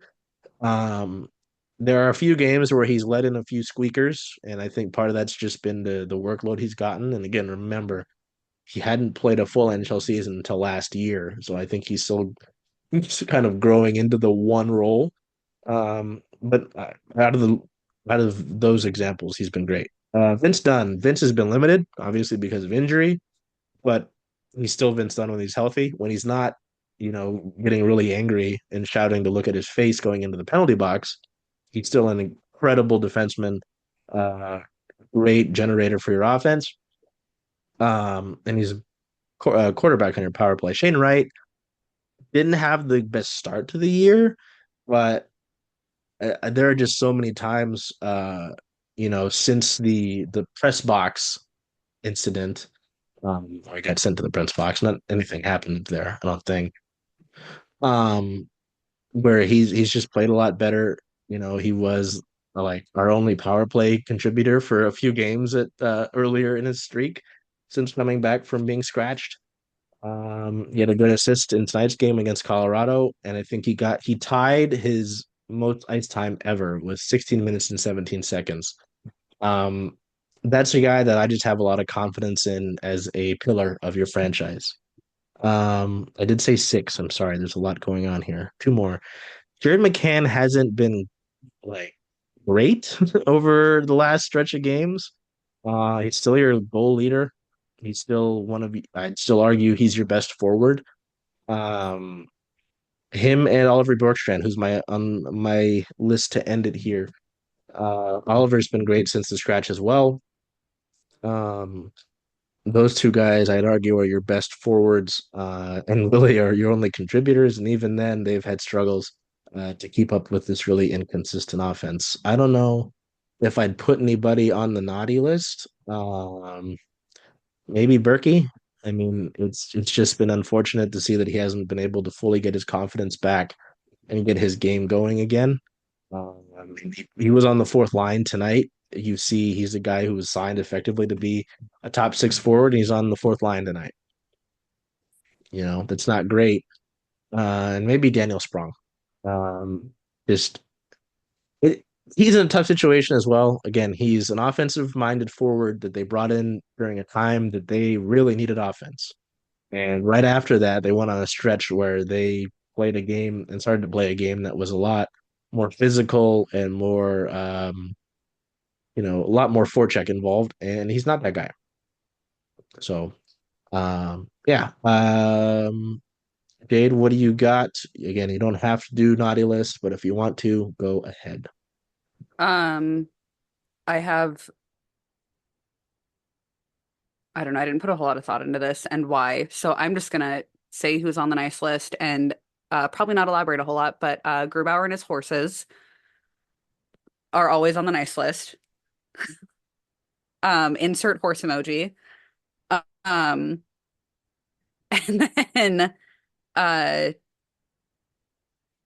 agree with Berkey on the naughty list personally, for the exact same reasons, and Sprung kind of for the same reasons. And then Montour, obviously, nice list. I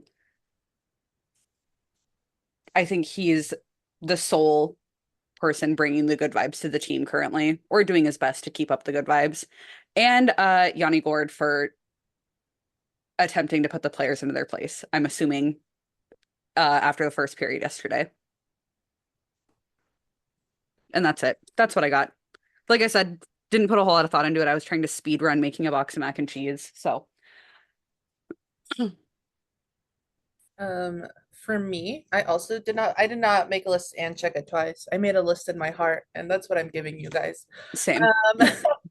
Um, obviously Joey, I think 2024, the season has really been about Joey Daccord and who he's grown to be as a goalie. Obviously, last season he didn't see as much. We didn't see as much as him as we could have the seasons previous either. So I think just like giving kind of putting the spotlight on him. And I think a lot of it is because it's kind of forced. We don't have the best backup right now. I think watching him grow into himself has been awesome. So, he is on my nice list. Yanni Gord, obviously. As y'all know, I'm a big fan of the chaos line. I'm a big fan of what he brings to the ice. And there are not a lot of players on this team who are willing to be as dynamic as Yanni Gord and get into these like rough spots like he is. And I like that's something that you really got to appreciate in a player, especially a veteran who, isn't leaving the hard stuff to the younger players.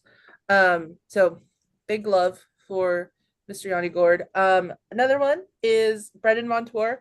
The beginning of the season, before Jordan Eberle was rightfully crowned as captain, I did continuously make the joke that it was going to go to Brandon Montour. I still think that would have been a really good choice, for reasons of whimsy and for reasons of real life. But I think that would have been pretty cool. I still need to get a jersey with his name on it. It goes back to Yanni Gord again. Brandon Montour is one of those players who will put his entire body on the line for this team. And when your team is not, generating and not degenerating, stopping things, stopping goals, like that's kind of the defenseman that you want, is somebody who is willing to, really go out there. That's kind of it. I'm not a big fan of horses, so I'm not putting Grubauer on my nice list because horses scare me. I respect it. I love horses, I so do not like animals that have their face, like their eyes on the side of their head. You know what I mean? Yeah. Um, yeah, I think those are my big guys. I'm gonna throw Dan Biles on there. I'm gonna throw our coaching staff on my nice list too. I think we have a very accessible coaching staff, very transparent with the media, with the fans, on Mm. what to expect, on what we're seeing with this team, when they're talking with Piper, when they're talking, with the media after games. I think I haven't had the opportunity to talk to them one-on-one, being as far away from Seattle as I am, but just watching, the kind of coverage that we're able to get with a coaching team like them, is very cool. And I'm gonna put Bowie on my nice list as well because I love Bowie, big fan. I'm adding Bowie to my nice list along That's with Cheddar fucking McCann. oh, Cheddar. Oh. She's a corgi, right? Like that's Yes, Mhm. okay. I was having an Bowie and argument. Cheddar. Honorable mentions. I'm gonna put Bowie in neutral for reasons. Um, Bowie is my friend. Very glad for that. I still have the notebook that has. Oh yeah, it's over here. That Bowie wrote in when I went to get lunch one time. I left it at CPA, came back, and it just says Bowie was here in big Bowie writing. Um, very Or appreciative of the head rubs. The bald that is my Twitter header, my personal Twitter. Don't know how I felt about that. Um, so you're a neutral, really. Um, I like the Yanni Gord mention. I feel bad. I feel like I didn't talk about Yanni enough. It just goes back to, you talk about him doing the things that, a veteran, maybe doesn't have to do or shouldn't want to do. I mean, the guy's won 2 cups and he's still a guy who gives it all every single night. Whether it's, being a little guy, the story that he has, like, what the hell? I have no idea what's going on down there. Sorry, no, I was looking. I have a list up of comments that folks sent in, and it said I wasn't following Jade on my personal. I was like, that would be awkward if that was the case, but it was a glitch. Um, yeah, no, I mean all good things. So now we'll go into some sent in questions. We don't have that many, but I think we can kind of quick hitter ones. Um, Mm-mm-mm-mm-mm. All most all of these are from our friend Rob Cutmore. He's my friend specifically. I don't know. I think Jade's maybe met him once or twice at the first intermission meetups. Um, Rob's great. Rob asks a few things. We can have silly answers to this, I think. What team bonding event needs to happen over the holiday break to exercise the demons from this franchise? Um, my quick and easy answer, like Little Caesars, they need to go on a team horse riding trip. Silvia might not agree. Uh, they all need to get a horse. Maybe Berkey finds one and they bond over low confidence, and it's like in the movies, they both help themselves regain confidence. Joey's one would go all over the place, just like he does. Yanni Gord's would be small, it would be like a miniature horse, but they would bond. Uh, Jamie Alexiak and Kaapo Kakko, I don't know if they have horses that big because those motherfuckers are big. That's my quick and easy thought. Sylvia, what team bonding event would help cure the vibes? I have two. Number Okay. one, easy answer, trampoline park. Oh. Hmm. Trampoline park, really, you go through the five, seven, six, the stages of grief. I don't know how many there are. You go through all of the stages of grief in the trampoline park because the excitement of the idea of a trampoline park, beautiful. Sure. Trampolines everywhere. Then you come to the realization that you have to hop everywhere, and if you try to walk, it's like your knee is kind of broken, and then somebody comes up behind you and they bounce you. Terrible. Like Ah. I'm just trying to get to the foam pit. Please, I do not want to bounce. And then there's the little rubber things that you trip over. I think the epic highs and lows that come with the trampoline park would really, they got to hold hands. They kind of got to like do a little shift to get places. That's one of them.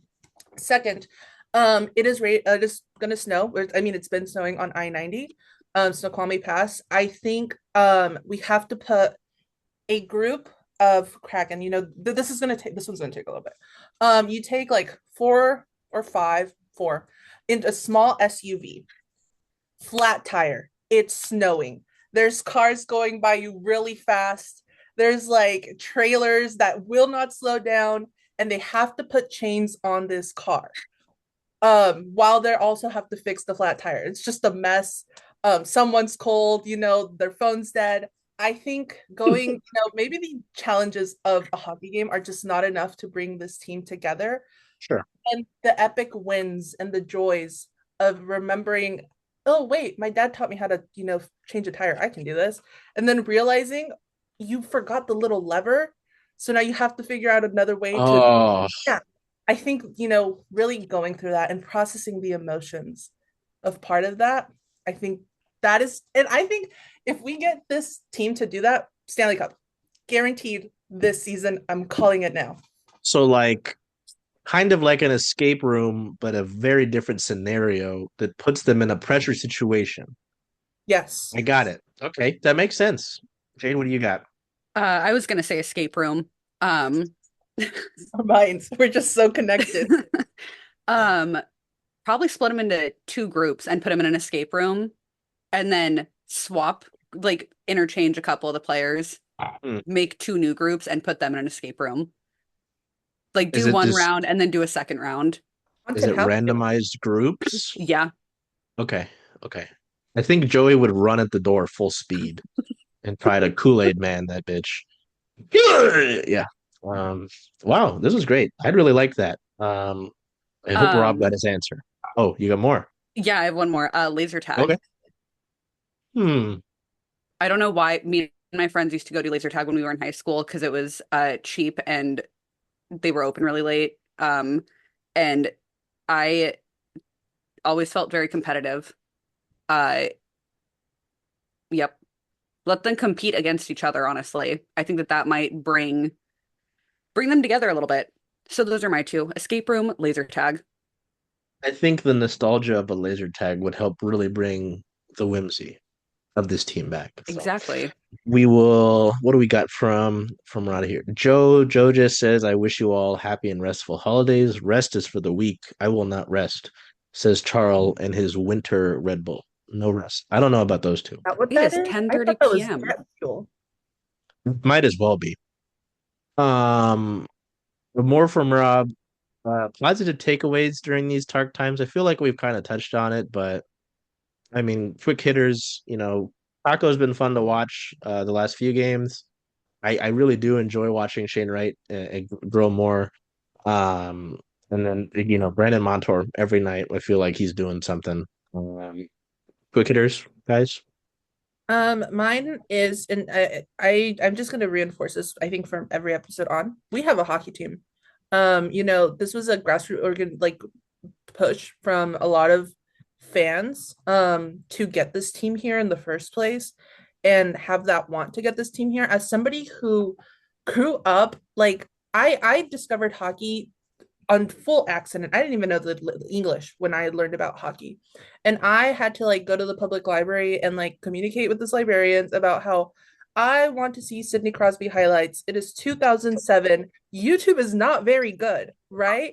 I want to learn about Evgeny Malkin. It is like our computer sucked. And I think this ability to have like I can just drive up 2 hours and I can go, see these amazing players and like, and I think kind of holding on to that, making space for the fact that we have, a Seattle Kraken team is one that I think it's a good way to kind of like keep the hope for this team. Another one, Joey Daccord is active on Twitter, and the funnier Mm. you are, the more he will reply. So keep that in mind. Keep that shining light in your heart that Joey Daccord is as big and like chronically online as the rest of us. That's both horrifying and a good point. Um, I have a not public account for a reason so that I can just shit post and it doesn't matter. It doesn't go anywhere. Um, my positive takeaway is uh perhaps the Kraken are the friends that we made along the way, and that a lot of us wouldn't know each other if it wasn't for having a Kraken team. So that's it's silly, but that is definitely positive. Yeah, And we're not no, safe. that works. I'm gonna And not really team sandwich. related. So Oh, sure. I'm gonna sandwich two silly ones. We had that one. We'll have a semi-serious one, and then we'll end with a silly one. Um, Thoughts, this has been interesting because I think it's working well. Taco, seems like they've stuck him with Matty Beniers. Um, w- what do we think about that? Um, and then this is a whole other can of worms. I think we'll stick with the Kako. I'm sorry, Rob, you can get mad at me. Because it's another one. It's like the Chain Tolvi Yorkie line has shown some good things, but they had Shane, Yanni, and Canner tonight, and they were able to do some things as well. I think we'll stick with the Kako. We can look at it next week because next week we just got the one game. Um, I don't know. I think they keep Kako with Maddie. I mean, I feel like that's a good example as well. Maddie hasn't been a guy who's gone to the net, right? Even despite his offensive struggles. Kaapo Kakko is a guy who can do that, whether it's because of his frame or because he knows he can and should do it. Um, I don't know. There are some like bonded pairs with these forwards that I tend to see. Like Polvinen and Bjorkstrand have stayed together. I've seen a lot of McCann and Beniers. There are guys who kind of stick together on lines, right? Um, I would leave Rocco and Beniers personally. Thoughts? I think I Jake called it in the Slack when the couple first like I think I said I wanted McCann, can. Yeah. Wright, Kako. I'm not opposed to Beniers though. It Mm, obviously worked tonight, so yeah. but I think yeah, not many Uh, thoughts. I think he's also still so new that it's gonna take it's gonna take some practices yeah. to really be able to see where he's gonna be and then, you know, employing what they do in practice into a game and going from there. Yeah. Yeah. unfortunately have not been able to fully watch both of the last games, which were both of the games Kakko was on. I did follow the coverage through at Circling Sports on Twitter and Blue Sky, and wherever you get your podcasts. Um, I don't know. I think we're at a we cannot be making a lot of line changes is one of the things where I'm at, where like I think it just causes too much disruption. I think if this is working, leave him on there, you know? And also on Circling Sports where I saw this this amazing coverage, they also do sell merch and it is giftable. You probably will not get it by Christmas anymore. But birthdays, Mother's Days, Valentine's Days do come up. New Year's And present. New Year's present, we do New Year's presents at my house.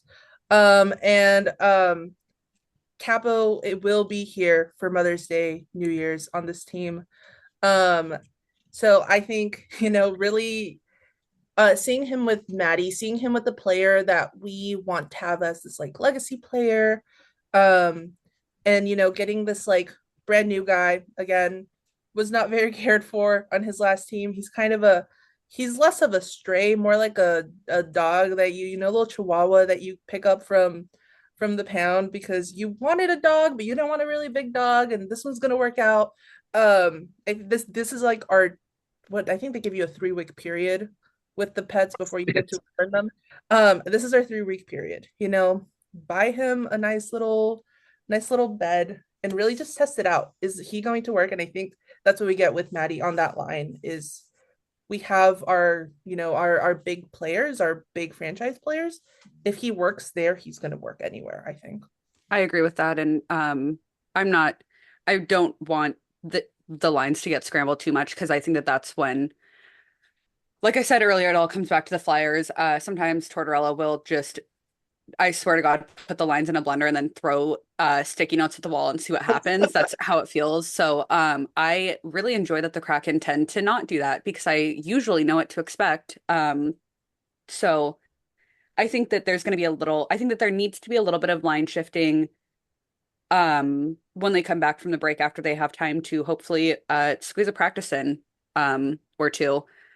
Um, so I'm expecting to see some line changes after that, but I also, from what I can see with Dan, he seems to find lines that he likes pretty quickly and then stick with them for the most part. He'll switch up one or two things here and there, but it seems like he finds a line that he likes, sticks with it, and moves on. So I'm hoping that we see that pretty quickly with him officially in the lineup. Yeah, that's pretty, and it's interesting. I think that was a conversation either early into the season or in training camp where um Dan talked about like the great lines, and there's usually a pair. The third guy doesn't really matter all the time. Um, He's talked about and that then at least three times. yeah, yeah. So you know what I'm talking about. Hmm. And so I think he does kind of go with the pairs. Well, I'm sure we'll see Beniers Kako. We've seen Beniers McCann since Jordan Pelvic exploded. They've kept those two together, but obviously Ebbs is on the table after his wife gave birth, though. Um, yeah, and to Jade's point, with you get Paco a practice. He hasn't practiced. They were supposed to have one between Chicago and Vegas. That got canceled because of Travel. some travel stuff. They're scheduled to have a practice at Rogers Arena on Friday. So that will God be willing. it. That will be it. And then they're supposed to have a practice the day after at KCI on Sunday. So yeah, there you go. He'll get at least two practices before his first game in CPA. So Yippee. then we will close it out with a silly one. This is from Christy at the left turn. Any recommendations to the fan base in order to bring the good vibes and the wins back? Prayers, sage, or giving up luxuries? Um, that's a great question. I would say a prayer to Bowie. Um, at least two. At least two. We wanna really ensure that they bring the vibes back. And maybe light like 2 candles, but the color of the candle itself should be in the Kraken color palette. Whether it's, red, different shades of blue. Yeah, that's what I would do. Other thoughts? Um, say a prayer to Bowie. Cross your fingers that the funky 1 p.m. start time against the Canucks will reverse the funky Oh. 1 p.m. start time of the home opener, and that after that the season will turn around. That's what I'm banking on. And this is silly, but I have a specific handful of songs that I listen to before every game. Hmm. So find a good pregame playlist. That's all I got. All of my songs have to do with the Kraken, by the way, Hmm. adding that in. So here's what you do. You go, I don't know Seattle very well, okay? So bear with me here. You go to Pike Place. Mm-hmm. Go down the stairs into the disgusting gum wall. Mm-hmm. You get hockey cards of every player you want to score a goal. Mm. Put them on the wall. Go blip, blip, blip for each player you want to score a goal. You then have to chew the amount of like gum, like for if you want Joy to, if you want Joy Daccord to score 1 goal, chew 1 gum, put it right under his card. And I think if enough people do this, the power of friendship, as Jade said, but I also think the grossness of the situation will force the city of Seattle to shut down the wall. And then they will have to like bribe the team to start doing good. Mm. Okay. Yes. So then the team starts doing good. We come back, we win the Stanley Cup this year. Hey, I might do that I was gonna before the say, game on Monday against perhaps I'll Utah. take a field trip. Yeah, I might. It's a 5 o'clock. Monday's a 5 o'clock game that leads us to up next, against Utah. So I don't think they'll have a skate. So I just might, go up to CP early, around lunchtime, go down to the market. Hmm. I'll post about it if I Thoughts? do. So yeah, the upcoming schedule looks like this as we're end up next here. I know that while the Kraken themselves might not have whimsy, at least Jade, Silvia do. I don't know if I do. I will let other people think about that. The holiday break for the Kraken lasts from the 23rd to the 26th. As I mentioned, they have a practice scheduled for the 27th. I really hope they're not just canceling practices right now. Their next game is on Saturday, December 28th against the Vancouver Canucks. I believe this is the first time they meet the Canucks this regular season. Um, they will have There's a 1 o'clock start that's on Kraken Hockey Network, King 5 and Tong in the local area. They have a practice at 11 a.m. on Sunday, December 29th. I can make sure if that's open to the public or not, because as we talked about with accessibility, these practice, it's not the biggest thing in the world, but it still counts. No, it's not open to the public. Okay, well, poop, Ooh. poop. You can still probably stand outside and look at me awkwardly through the glass, and I will kind of try to like Sylvia said she had a problem with horses with their like how they have their eyes on the side. Like if you've seen those memes on Twitter where it's the horse's eye like from this angle, I'll just look at you like that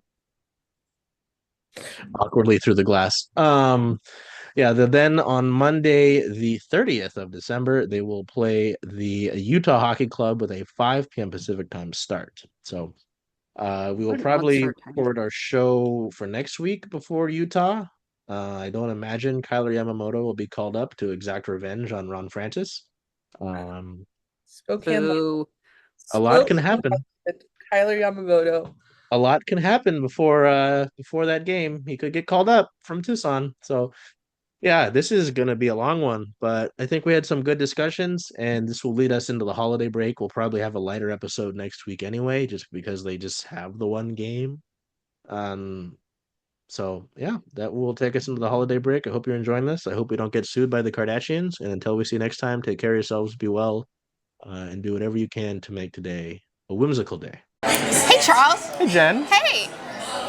Where are you going to watch all those Kraken away games? Kraken away games, making a push. I was thinking of coming here just because Rough and Tumble is the home of Circling Seattle Sports, only if that's okay with you. I mean, I love that idea. Hope to see you here.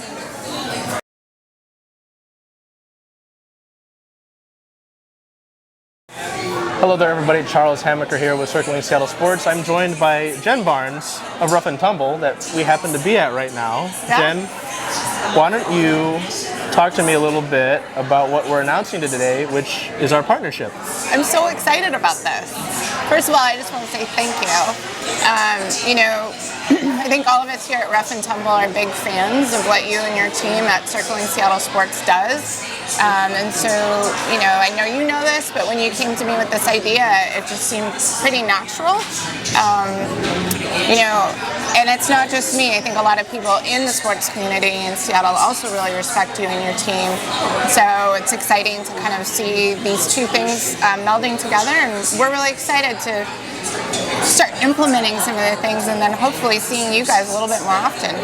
Yeah, and so with what Jen says about seeing us more often, we've got a few things in the works, but you'll see watch parties here. We'd like to do a few different of our community drives, which you'll hear about here in a little bit from now. We've got to make our announcements one at a time. I can't drop everything. Not everything right? all at once. But this has been a home for a lot of our team, whether it's myself, our friend, our photographer Liz is behind the camera. Liz is here often, so our team has kind of adopted this place kind of like our own since I saw you at our soft launch. So, it's been great to have that support.